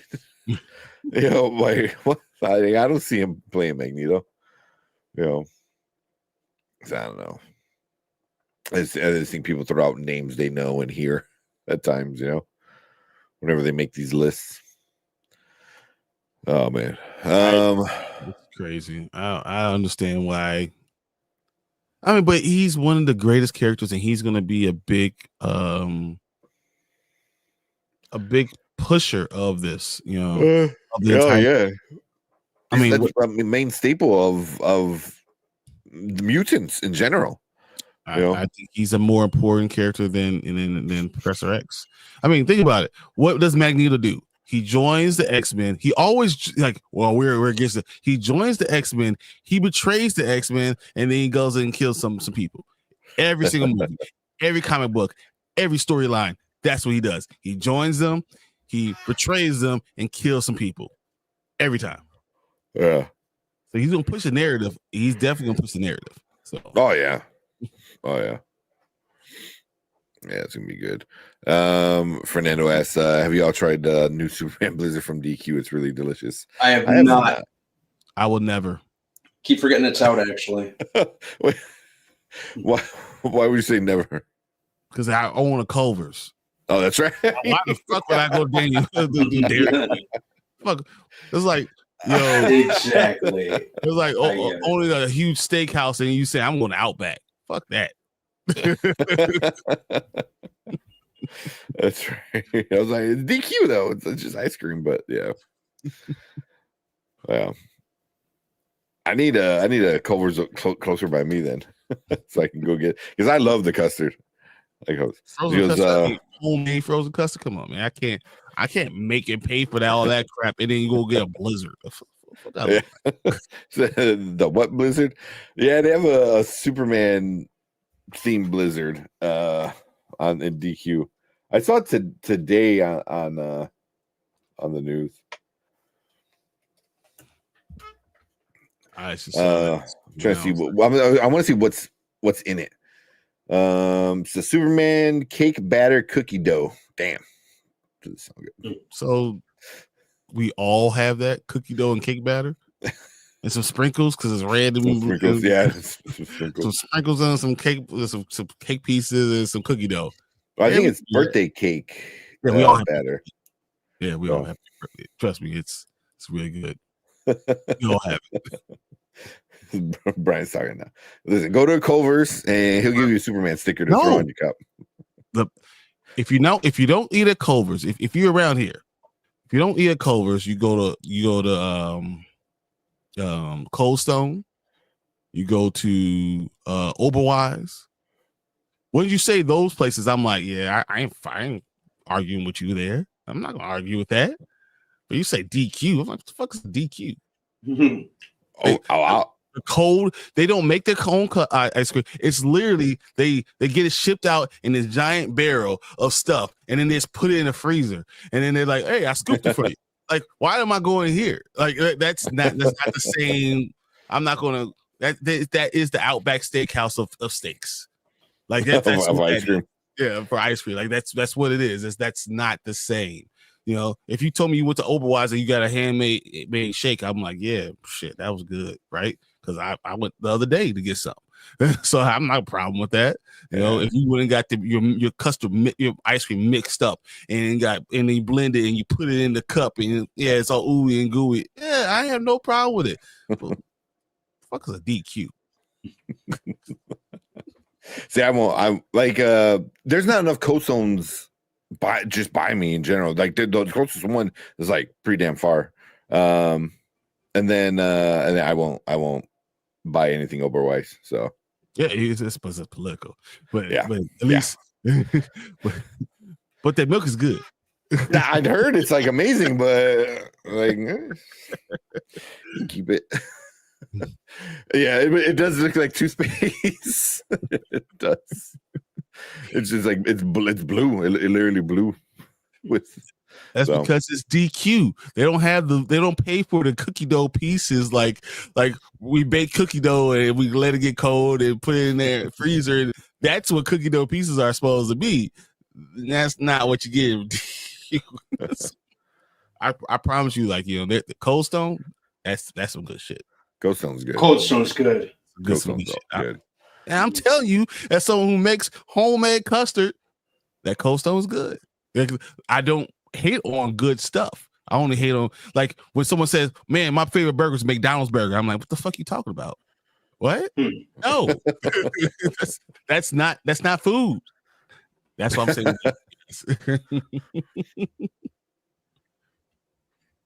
That's funny. I did not know that about that because I always thought DQ like not made it there, but like mixed it there at least.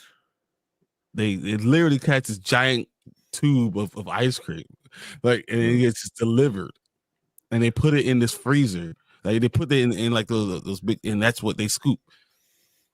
Mm-hmm. So I always go to a drive-through, so I did just hand it to me through.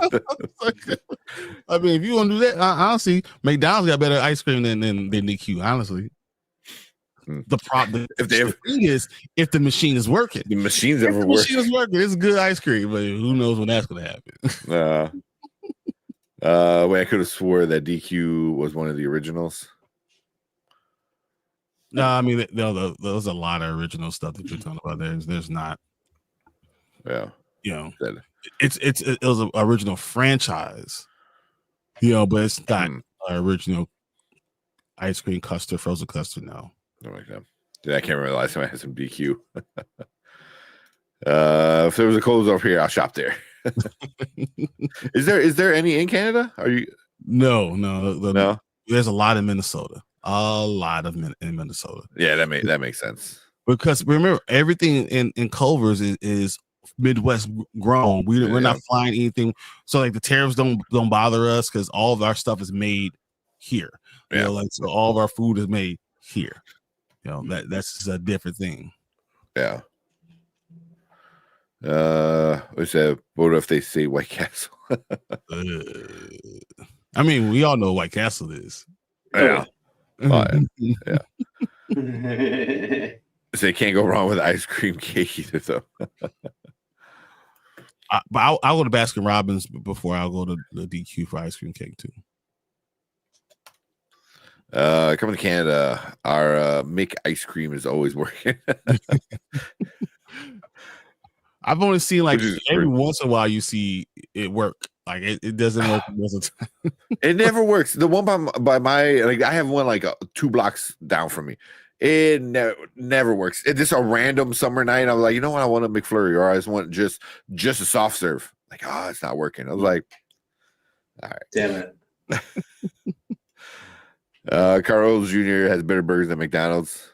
Yeah, McDonald's. Everybody got make better burgers. So you guys don't understand quality of food and what it really is, and what that the McDonald's that you're eating is not necessarily cow, and that 90% of their actual food comes from out of the country.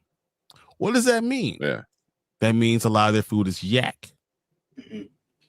A lot of their food are dirtier things, and that's what the pink slime, that's where they get the pink slime from, and all that other stuff. So like, it's not real food. I mean, it is food. It is food. It's not good quality food, you know, and that's what everyone needs to understand. That it's on a level. McDonald's on a level of Taco Bell. Taco Bell, I promise you, their meat is not meat. Is a frozen thing that they heat up and it slides down, and that's what it's not. It's like a reheated thing. It's not meat. That's what McDonald's is. It's not real food. It's always frozen because it gets shipped over multiple countries. Yeah, all over the world. Yeah. That's why whenever I do go to Taco Bell, I don't get any meat. It's all vegetarian. I haven't been to a Taco Bell in so long. Yeah, if you get Taco Bell, it's not real meat anyway. Yeah. Well, that's why I always, ever since I was little, I was like, I remember having Taco Bell like once or twice, and I was like, it just tastes like shit, you know. And it was the meat. I never cared for the meat, you know. So, but then I found out like you can substitute meat with like the beans and stuff like that. So, you know, and then also like I think Taco Bell is like one of the highest. Well, it's like it's the best for like vegetarians, you know, and you know, it's Taco Bell, but Taco Bell is an insult to real Mexican food. Yeah, it's not Mexican food. It's just no, not at all. It's not even Tex-Mex. Like to say it's Tex-Mex is so wrong. Taco Bell is not Mexican food. It's just fast food without buns. Like it's just yeah, but I usually don't go to Taco Bell too often. Like in the past 5 years, maybe 4 times. Something like since I've been out here, living out here in the burbs.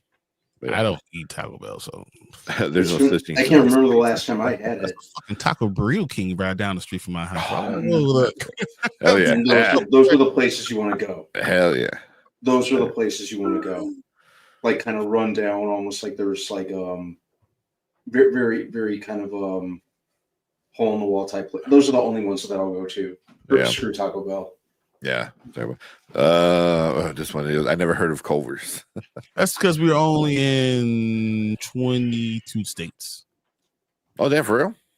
We're in 22 states. There's only about 1,150 stores. Yeah.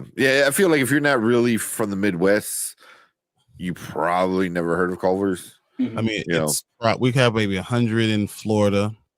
Yeah, maybe 20 in Georgia. We just opened a couple in Mississippi. There's South Carolina, a couple of them in North Carolina. There's a couple of them. We're not really on the East Coast that much, you know, besides those North Carolina and South Carolina ones. And, you know, that's really it. Now everything else is going to be Ohio, Kentucky, Kansas, Missouri, Illinois, Wisconsin, Michigan is huge. Michigan is the best. Minnesota, like even Texas. We got Texas and is there one in Oklahoma? So, but that's where we are. Yeah, mostly in the middle of the country. There's some in Arizona. There's a lot in Arizona actually. Oh, really? Yeah, it's a lot. Yeah, this is a lot of Chicago transports it. Yeah, that's true. Yeah. Yeah, there's a lot of like local things, like Bojangles. Like the closest Bojangles to us is like 3 hours away. Down, and that's like down South Illinois. Bojangles is coming to Chicago. I know. I think you had told me, and I looked it up, and the rumor is not too far from me. like real close by me. It's like Jack in the Box is gonna be right by you. There's 10 Jack in the Boxes that are gonna open in Chicago, Chicago area. Yeah, but Bojangles is, oh my god, just the biscuits. After everything else. Yeah, well, the chicken's not too bad, but the biscuits is just damn. Before we when we came back from Florida the last time we drove, as we were driving out, we're like, all right, we got to stop at Bojangles and got some food to go. All right, doing a food rant. In Kansas City, I could think of at least 12 covers around me. Nice, 100%. Yeah, I used to watch food shows. Yeah, like when you were a chef. You were a chef. I didn't know that. That's awesome. That's cool. Mount Vernon, Illinois is the closest Bojangles I can think of. Yeah, I think that's the closest one I could think of. Okay, yeah. I was thinking a little farther. I didn't know there was one in Mount Vernon. And now Tank will be going. Yep. 10 hours. I'm going this weekend. Where you going? I'm on my way to Mount Vernon. Well, yeah, but yeah. The first time I had Bojangles was like we had to go pick up my grandfather, and my girlfriend came with me, and we went to Alabama. Which fucking I hate that state. But on the way out, we're like, Erica's like, oh, there's a Bojangles. I'm like, I'd never heard of it. Stopped, we got it. Is like 11 o'clock at night, you know, and take it to the hotel and eat it. I'm like, oh my god, this is so good. And then in the morning, before we headed back out, we went back to the Bojangles and then then our track home. I don't know. Yeah, but I was starving. We were out moving all day. I have a Bojangles near my house. The spice chicken is fire. Yeah. What up, Delta Dan? How you feeling? What's up, Dan? What's up? All right. Oh shit, we gotta get talking about food and stuff. All right, you guys want to do Andor? Or you want to do a movie review of not Last of Us, Final Destination. There's a picture of Abby right now, like when I'm scrolling. I thought of Last of Us. Final Destination or Andor? What do you guys think? Which one will keep you awake? It's up to you. And we've been talking about doing an Andor for a minute. Yeah. Even though it was weeks ago, it's still kind of fuzzy, but gotta remember enough to go on. Yeah. I forgot enough to not worry about it. Maria says Final Destination. Yeah. Hanzo Andor. Which one would you guys rather talk about? I mean, probably Final Destination, just because I think I had more fun with that. Okay, if you guys want to talk about that, we can. But got to be Jerome Williams. Jerome Williams, that's awesome. Oh yeah, Air Canada, that's cool. The Air Canada Center, yeah. Toronto. Mm-hmm. That's awesome. That's super cool. Got to cook for famous people. I don't know. What about you, Brian? What you want to talk about? You think I want to talk about Andor? I would. We could do Final Destination quickly and see how it goes, but you know, is anyone gonna? And I think we are so late on Andor right now. That's my other problem. I think will it get any views? Mm-hmm. Yeah, that's what I was thinking. Kind of late now. Yeah. Let's do Final Destination. That was a lot more fun. Okay. Yeah, and everyone in chat's liking it too. So, all right, yeah, let's do Final Destination. Oh. Also, I gotta wake up early tomorrow. I have my laser therapy session. Man, you wolf. I got that. I got my brace today. Oh, you did? Oh, you actually got it?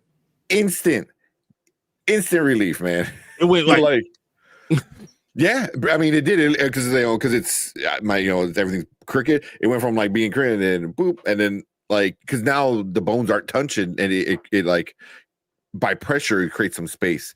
Instant relief. So now it's just the pain from the bruise It's just not pain every time I was able to walk upstairs with it. I was able to like walk with it. It's just this massive fucking brace, that like mid calf to mid thigh is. I wore those. I had to wear it in college my first year coming back. Yeah. I had a brace before after my surgery, but I never had like an unloader brace. Like I have a dial on it, so I can like push the pressure to push my leg more inside. So, but yeah, oh my god, instant relief. But yeah, all right, let's start Final Destination. All right, let's try it. You gonna do it? You be good? Yeah. Are you good? You sure? You're the one that's falling asleep, man. I mean, I'm good. Don't do that. No, don't hurt yourself. What's wrong with you? Almost can't beat you up. You're not allowed to hit yourself.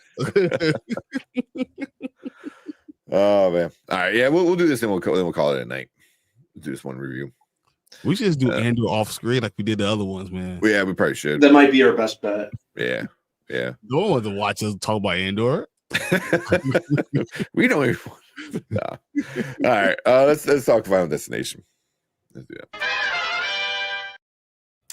All right, what is up? Welcome to the Spoiler Kings. My name is St. Kramer with Brandman Brandon, Brian the Grizzly, and we're going to review Final Destination Bloodlines. The new in the franchise just came out, like 2 weeks ago? 2 weeks ago. Yeah. Yep. So, yeah, we've all finally got a chance to watch it. I think we all can't wait to talk about the crazy kill scenes that the franchise is known for.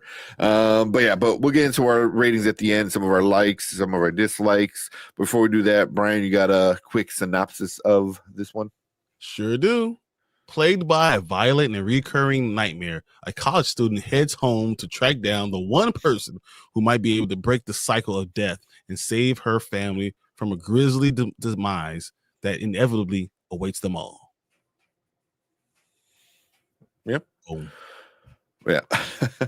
So we'll jump right into it. Brandman, what you like about Bloodlines? I really like the opening sequence. I like how they tied everything together, like with like the explanation for this particular incident. That they opened with. It made a lot of things potentially make sense for the previous movies. What's up, Bobby? What's going on, Bobby? I think obviously like the trademark kills were pretty fun. I think these movies are live action Looney Tunes or live action Itchy and Scratchy when it comes to the the kill scenes. Mm-hmm. I thought that it moved at a pretty good pace. It never wore out its welcome. I never felt bored. The actor, his real name's escaping me, but the one who played the cousin Eric, he was probably my favorite thing about my favorite character in the movie. Richard Harmon. Yeah, Richard Harmon. Yeah, all the tattoos and piercings. Yeah, looked like I look like Bam Margera a little bit. He did. Yeah. Mm-hmm. But yeah, and the Tony Todd send off was really well handled, I thought. Yeah. Very well put together in that regard. I liked it overall. I went in expecting to be entertained. I didn't expect hey, that was surprisingly good. So yeah, those are my perks. Okay. Well, you, Brian, what you like about it? I'm glad that we weren't in the 4D experience, and then none of that stuff actually happened. But falling and all this crazy tornadoes. So that I'm glad I didn't have to deal with that. So, but no, this movie, I can't believe I could say this about Final Destination movie. It was plotted really, really well. The plot made sense. What? Final Destination makes sense? They knew where they were going. They understood the route, and they went there and they explained everything. And it was a very good balance between all those crazy kills. Like, it was some of that stuff was nuts and nasty to watch and everything. but then it was a funny. Like I can't tell you how many times I was just laughing at it, like how crazy this stuff was. So I mean, I really enjoyed being able to go back from funny to gruesome, like back and forth, like and I think they handled that balance really, really well.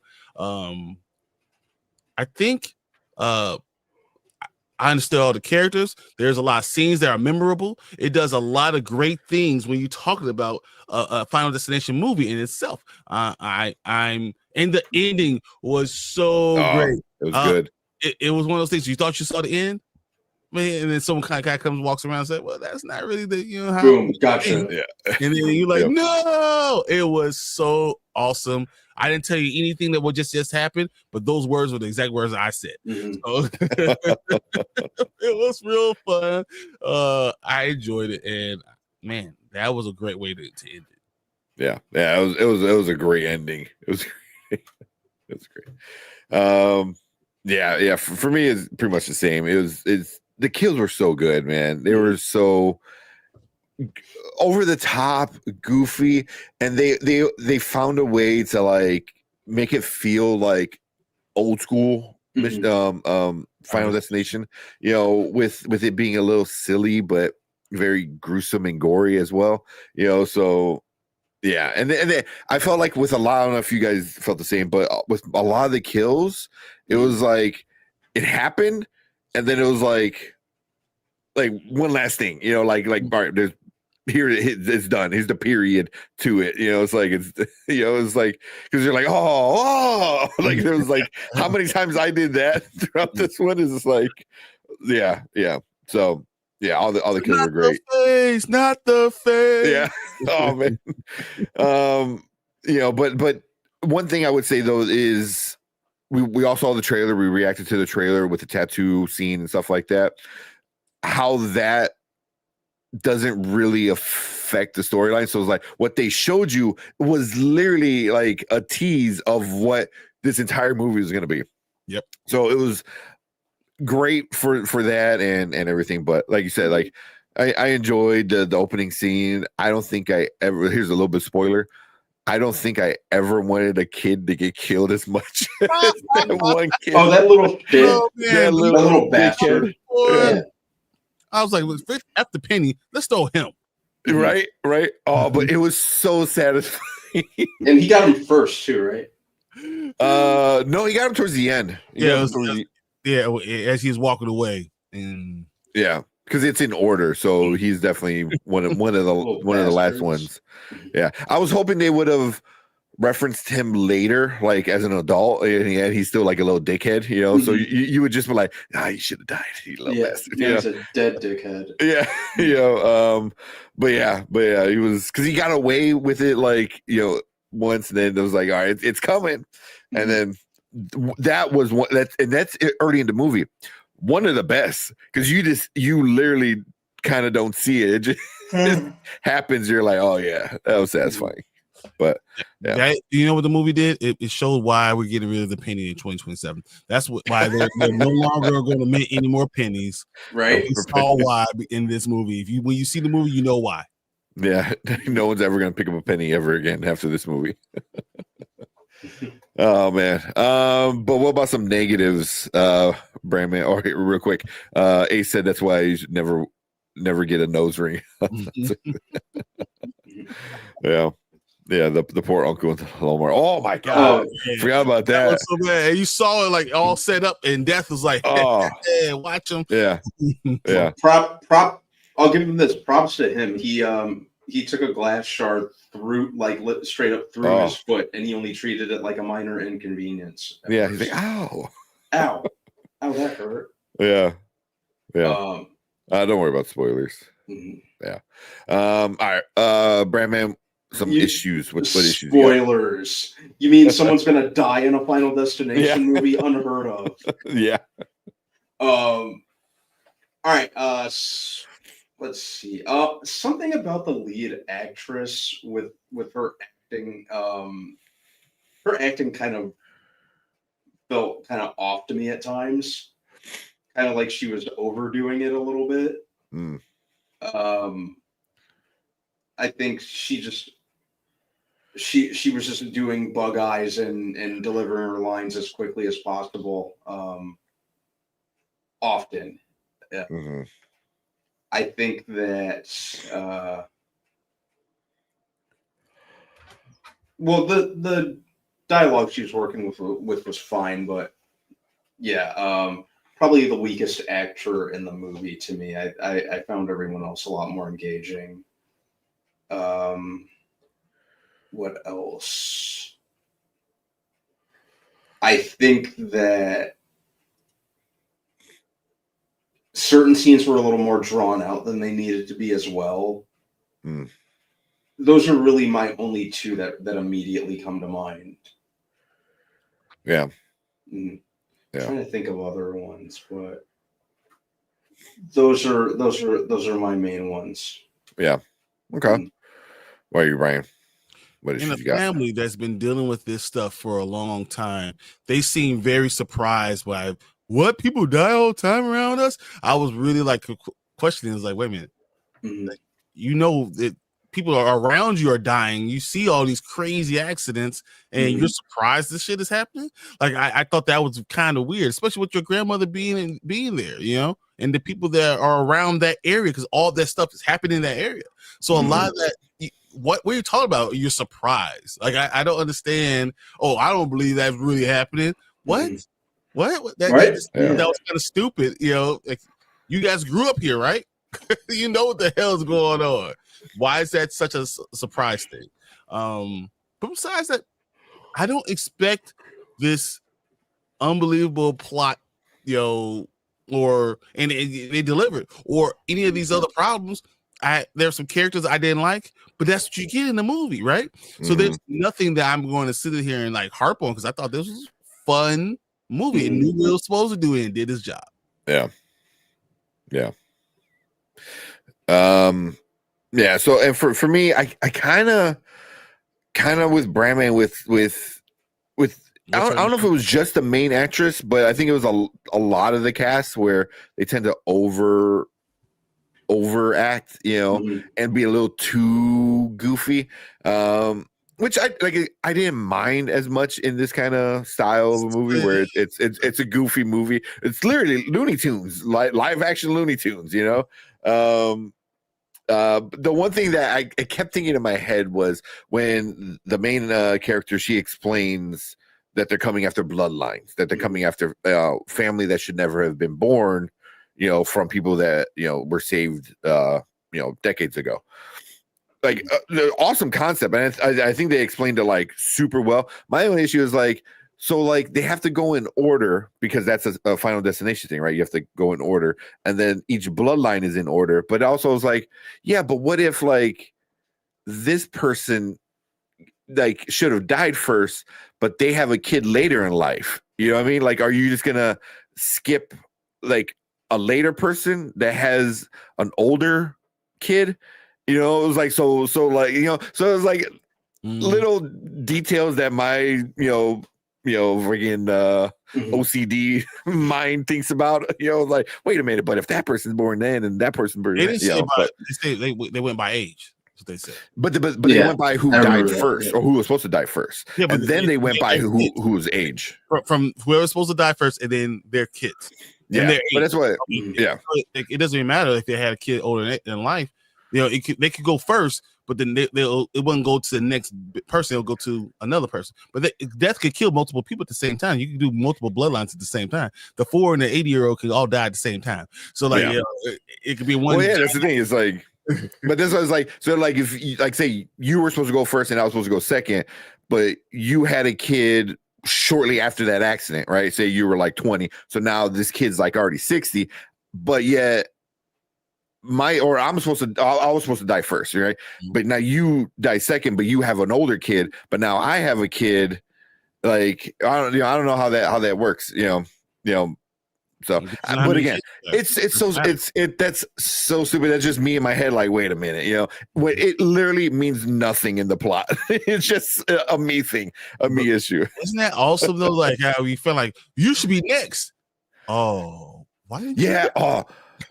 Yeah, loved the little twist in it. The twist was great in it, and You know, because there's always like a twist of like you're supposed to die next, and then something happens, and it's like, why didn't you die? You should have died. Oh, well, you didn't die. Why? This is why. Yeah, but I did want to go back to what Brandman said with Tony Todd.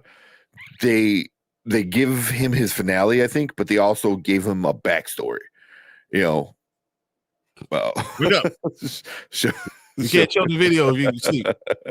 I'm awake. Yeah. So wake with, wake with your eyes open. I'm just very comfortable right now. Get uncomfortable. That's great. If you ever seen Strange Wilderness, like get the tattoos of your eyes on the outside of your eyes. With Justin Long. With Justin Long. It just looks super scary. It looked really, that looks super weird. That was hilarious. You don't know if I'm sleeping right now or not. I was like, okay. But yeah, with Tony Todd giving him his end and a backstory to it, because I always thought he was death, you know, but they kind of give him a story, and I think it fits with you know the actual person. You know, I thought it was well done. You know, but he gives how to beat it.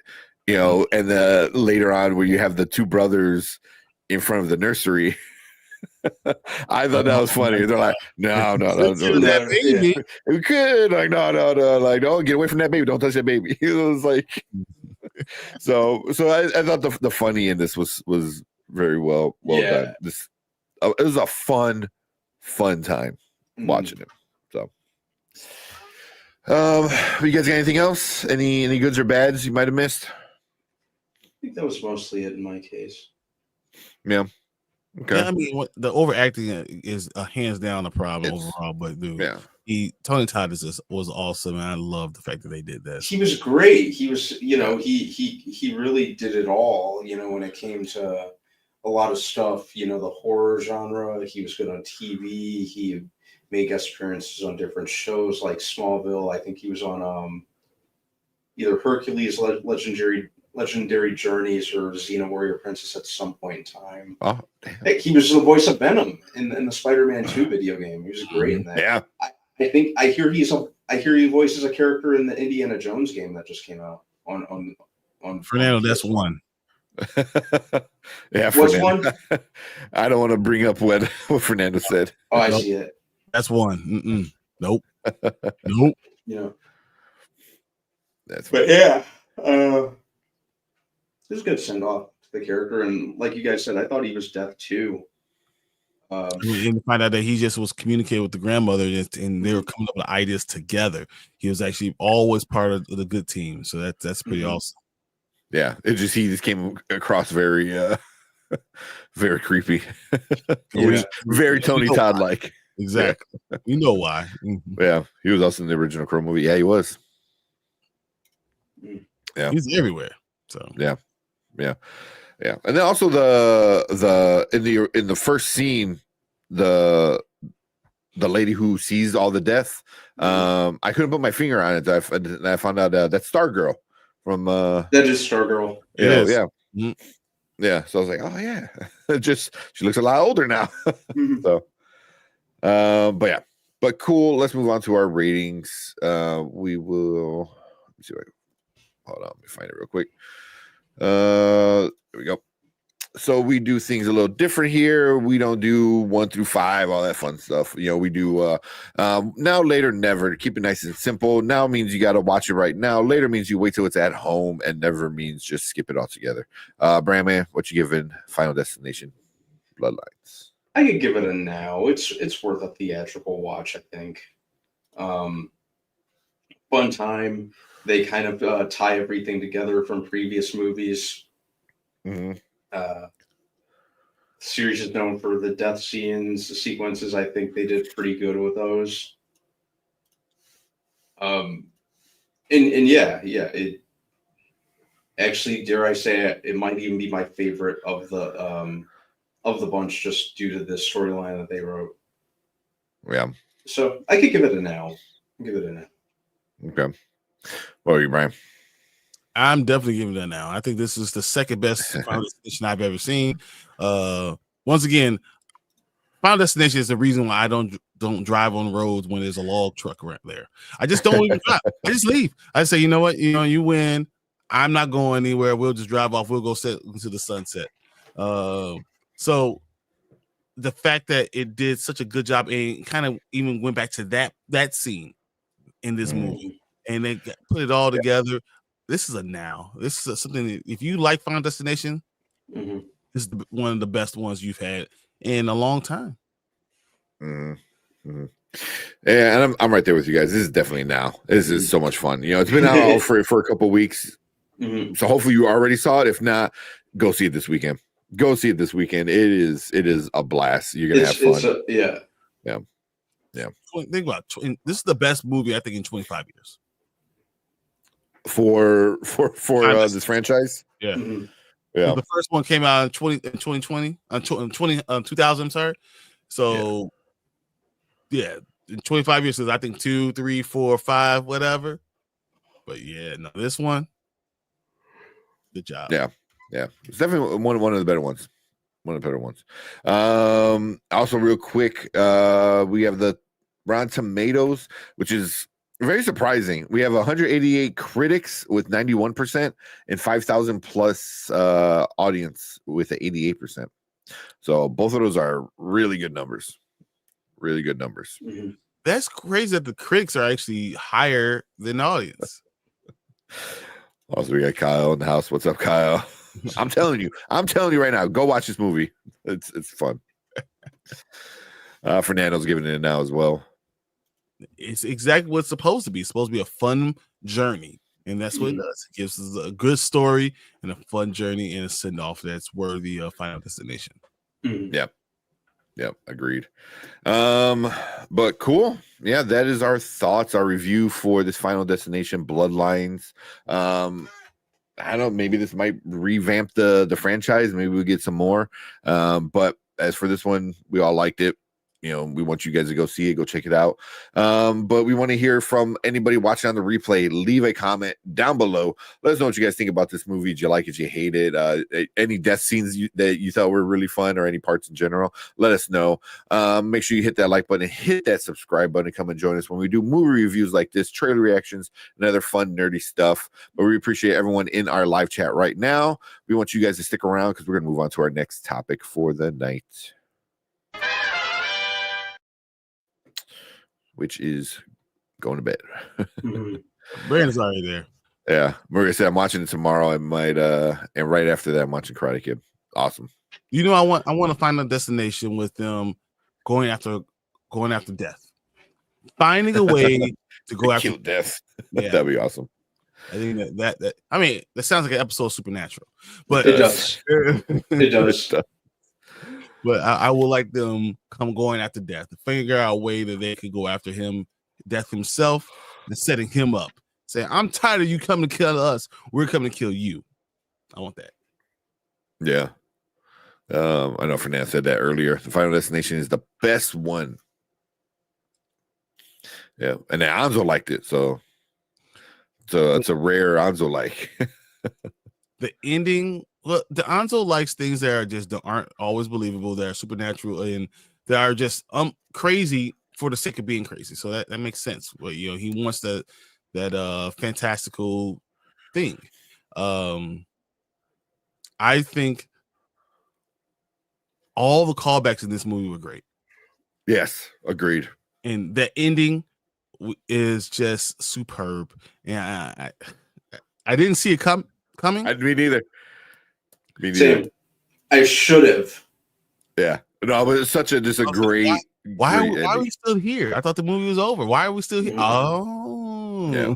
Well, the threat has, in a horror movie, the threat has to come back for one last scare. Yeah. And it did. Good. And the fact that they got crushed by what it got crushed. I don't want to tell you. Yeah, but yeah. Yeah. It turned into tomato paste. Oh, so man. Many people did. Oh my god. Towards the end of watching this, I'm gonna probably text my sister tomorrow. So her boyfriend hates heights, right? Mm-hmm. So like they have gone to the Space Needle, and this one's kind of like a bootleg Space Needle that they go to, and he's like terrified because he hates heights. So he goes there and he's just like, scared. And all the worst decisions during that too. Like, oh my god, they just jump and come on, more people that let's go. Oh, you hear that crack? Let's not worry about it. Jump harder. Oh goodness. Yeah. So there's that part where like, and then but also he has a lot of piercings. So like I wanted to text my sister and like I feel like this movie was just to scare him. Like, yeah. So yeah, oh man. Yeah. There's so many awesome death scenes in this one. They did a great job with this movie. They did. I love it. They did. What are your thoughts on the Hulk being in Spider-Man 4? I think we talked a little bit about it. A little bit. It's fine. No, but I think that's what they've been doing with the Hulk. They've been using them for different storylines. If you can use this story to get away for Hulk getting Professor Hulk, get rid of Professor Hulk, getting him to get to his own storyline, I will be very happy with it. If you can figure out a way that they can kind of push him off and so the narrative can move on and he can have a standalone movie, I would love it. Yeah. I like that.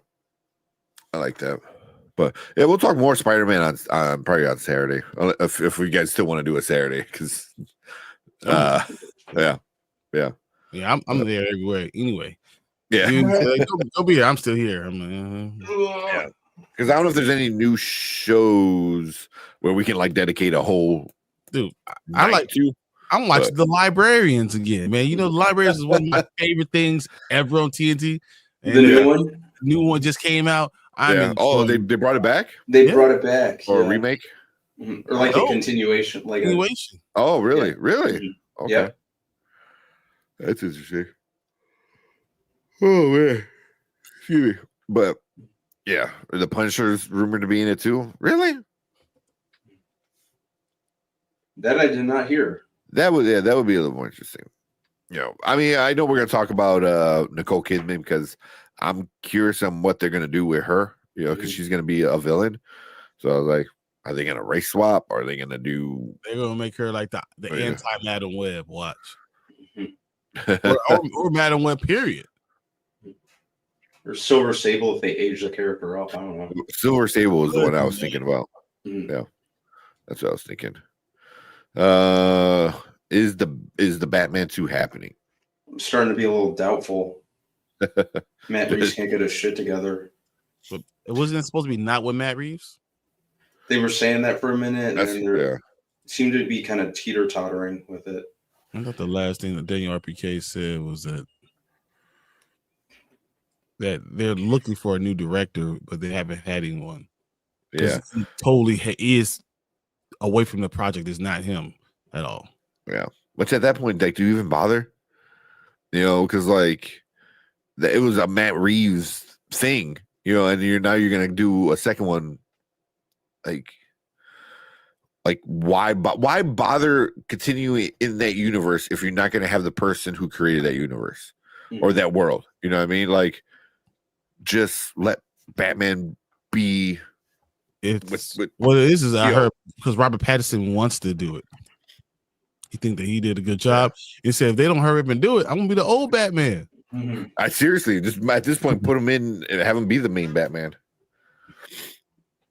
It's like he's 39 now, right? Is he? Robert Okay. Pattinson's 39 now.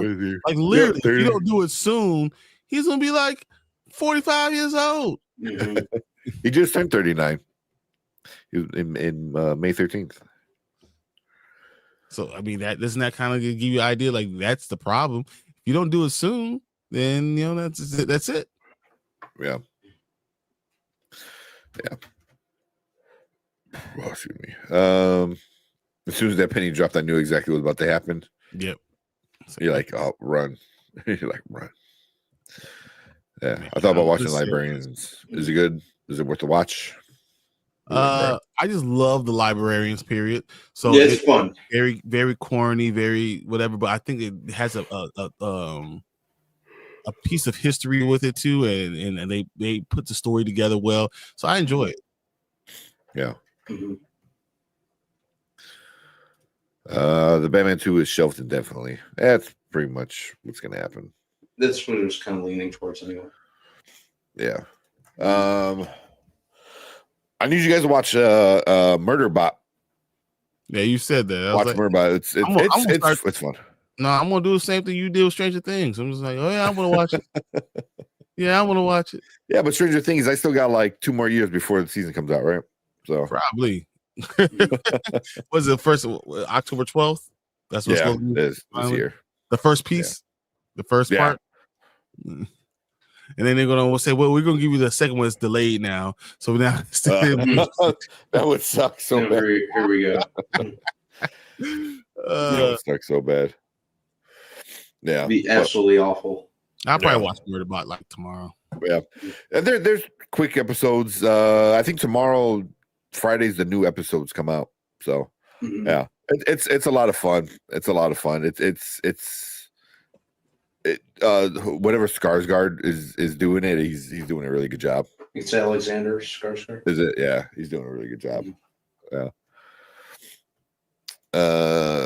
They're gonna put emo Batman in Gunverse. I think after Sex of Penguin, they're gonna continue. Well, to be fair, Batman's typically emo more often than not. Yeah. But yeah, it'll be interesting to see where they go with this. I think. Yeah, I feel like they're going to pull the plug on the Batman Part 2. They just can't seem to get it together. Yeah. And then Gunn's just going to proceed with his with the version that he's working on. Yeah, I mean at this point they should just put Robert Pattinson. Just have him be it. Yep. Yeah. Have him be it. How old is Cornsway? Cornsway's got to be 30. He's like 30. No, I think he's younger. I think he's like 32, 33. Is he that young? I think he's a couple years younger. Yeah. Yeah. Shit, he's 31. Yeah, he'll turn 32 in a few weeks, actually, or in 2 months or so. So yeah, so he's like 32 by the end of this year. That makes sense. So that's fine with him. Yeah, but Batman should be older than him anyway. Yeah, especially if they want to the way they're going. So with the story they're telling. Superman doesn't do well. Snyder and Affleck will be on the call sheet. Affleck probably not. I think Affleck is done. I mean, he made it seem like he just doesn't want to come back. I don't know if anyone's ever done. Depends on the check. That's true. That is 100% true. He's going through another divorce, so he might need that money. No, I mean he's about to get some money. We're talking about boy about to be rich. Who from J-Lo? Yeah, I mean, come on. I think he has a higher net worth. He's got to have a higher net worth, right? Let me see. I'm not sure, man. That's interesting. Oh yeah, I never thought about it. J-Lo is 400 million. Ooh. Wow, his is only 150 mil. So I was like, how is like because with all her stuff, she's in her clothes, her makeup. Oh, that's true. Yeah, like all the makeup and like she's huge. The music sales, TV sales. She's does more endorsements than anyone. When's the last time you seen Ben Affleck do an endorsement? Dunkin' Donuts, right? I mean, that's really besides Dunkin' Donuts, like right? I don't remember ever doing an any endorsement and stuff like that. But also, he gave us the 6 meal deal, and I love that shit because I love Dunkin' Donuts. But yeah, it's true. There's no way that they had to sign a prenup either way, though, right? I mean, this is the second time going at it. Like that's what I was just thinking, man. That's exactly with what each other on top. Yeah, yeah. I think J-Lo would say I'm not getting married without prenup. 100%. Yeah, if she's worth that much, did not sign a prenup. Jesus. There is no prenup.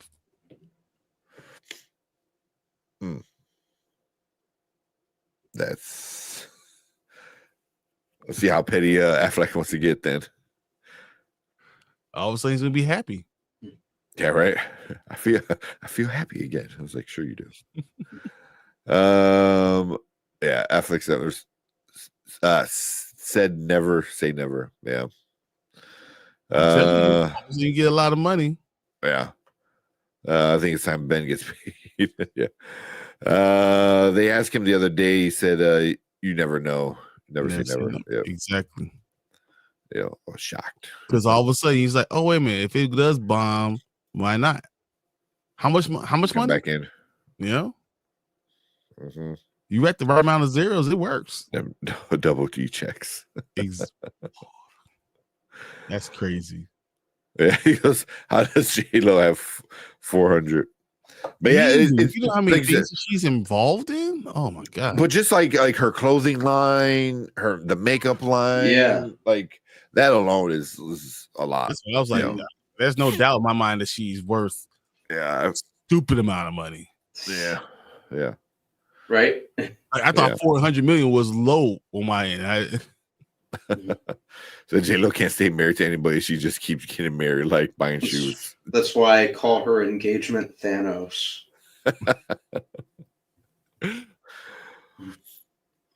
Many engagement rings as she collects. Yeah. But what happens when she snaps her fingers?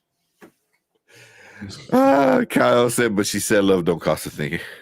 Love don't cost a thing. Liar. Don't cost them any money because A-Rod had less money than her. She had more money than A-Rod. She has more money than Ben Affleck. It don't cost her no money. It costs her money. That's what it does. But we ain't got to pay for it, but you get a check at the end of it.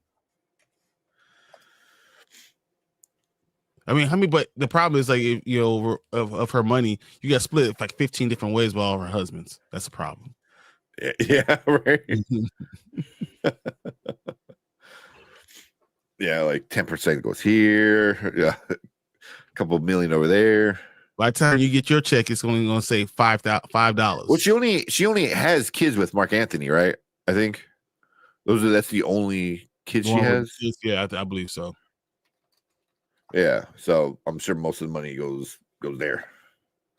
But I mean, when you married, I mean, you still get paid for people's retirement and stuff like that. So that's how that works. Yeah.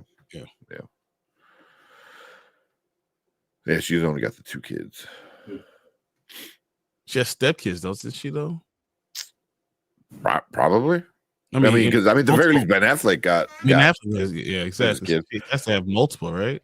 Can you imagine being like Ben Affleck kid? It's like my dad's Ben Affleck, my mom is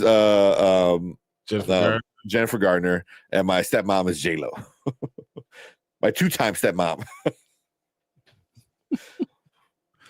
Oh, don't talk about the diddler. We stay away from the diddler. Dive down that rabbit hole. Yeah. Oh, don't say rabbit hole, Diddy. Don't mention any holes with Diddy. Exactly. No holes at all. She dodged a bullet. She almost married PD back in her. Yeah. Oh, that's right. Shit. Yeah. And Kyle brought that up. Yeah. Okay.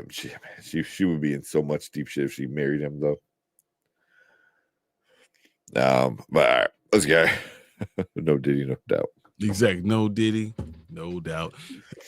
I mean, he blew up Brandon's favorite rapper's car. Like, yeah. He can go straight to hell for that. Yeah. I think that's probably the least of his transgressions. So. No Diddy. All right, let's get out of here. Let's call it a night. Yeah, everyone's getting tired. We appreciate you guys. We'll be back Saturday. This week. Thanks everyone. You know, and then I think next Monday we're gonna be breaking down video game compared to TV Last of Us characters and stuff like that. So that should be fun. Should be fun. So we'll do that Monday, and that might be our last time talking about Last of Us until 3 years when we get the next season. But yeah, if there's any show you guys want us to talk about, let us know. If there's like any big show, let us know. we could do breakdowns again like we did with that. But cool. Don't let me. Man, come on! Don't get me. Yeah. Get me started. It's so much. I rant so much sometimes that I try to stay away from it. Like, I see it coming. I should probably just not even go here. Just like don't look at it. But yeah, we'll see you guys Saturday. Have a fun weekend. Have a good weekend, and thanks for hanging out with us for the night. Yeah, thanks everyone. Appreciate Later. Don't forget to like and subscribe. We out here.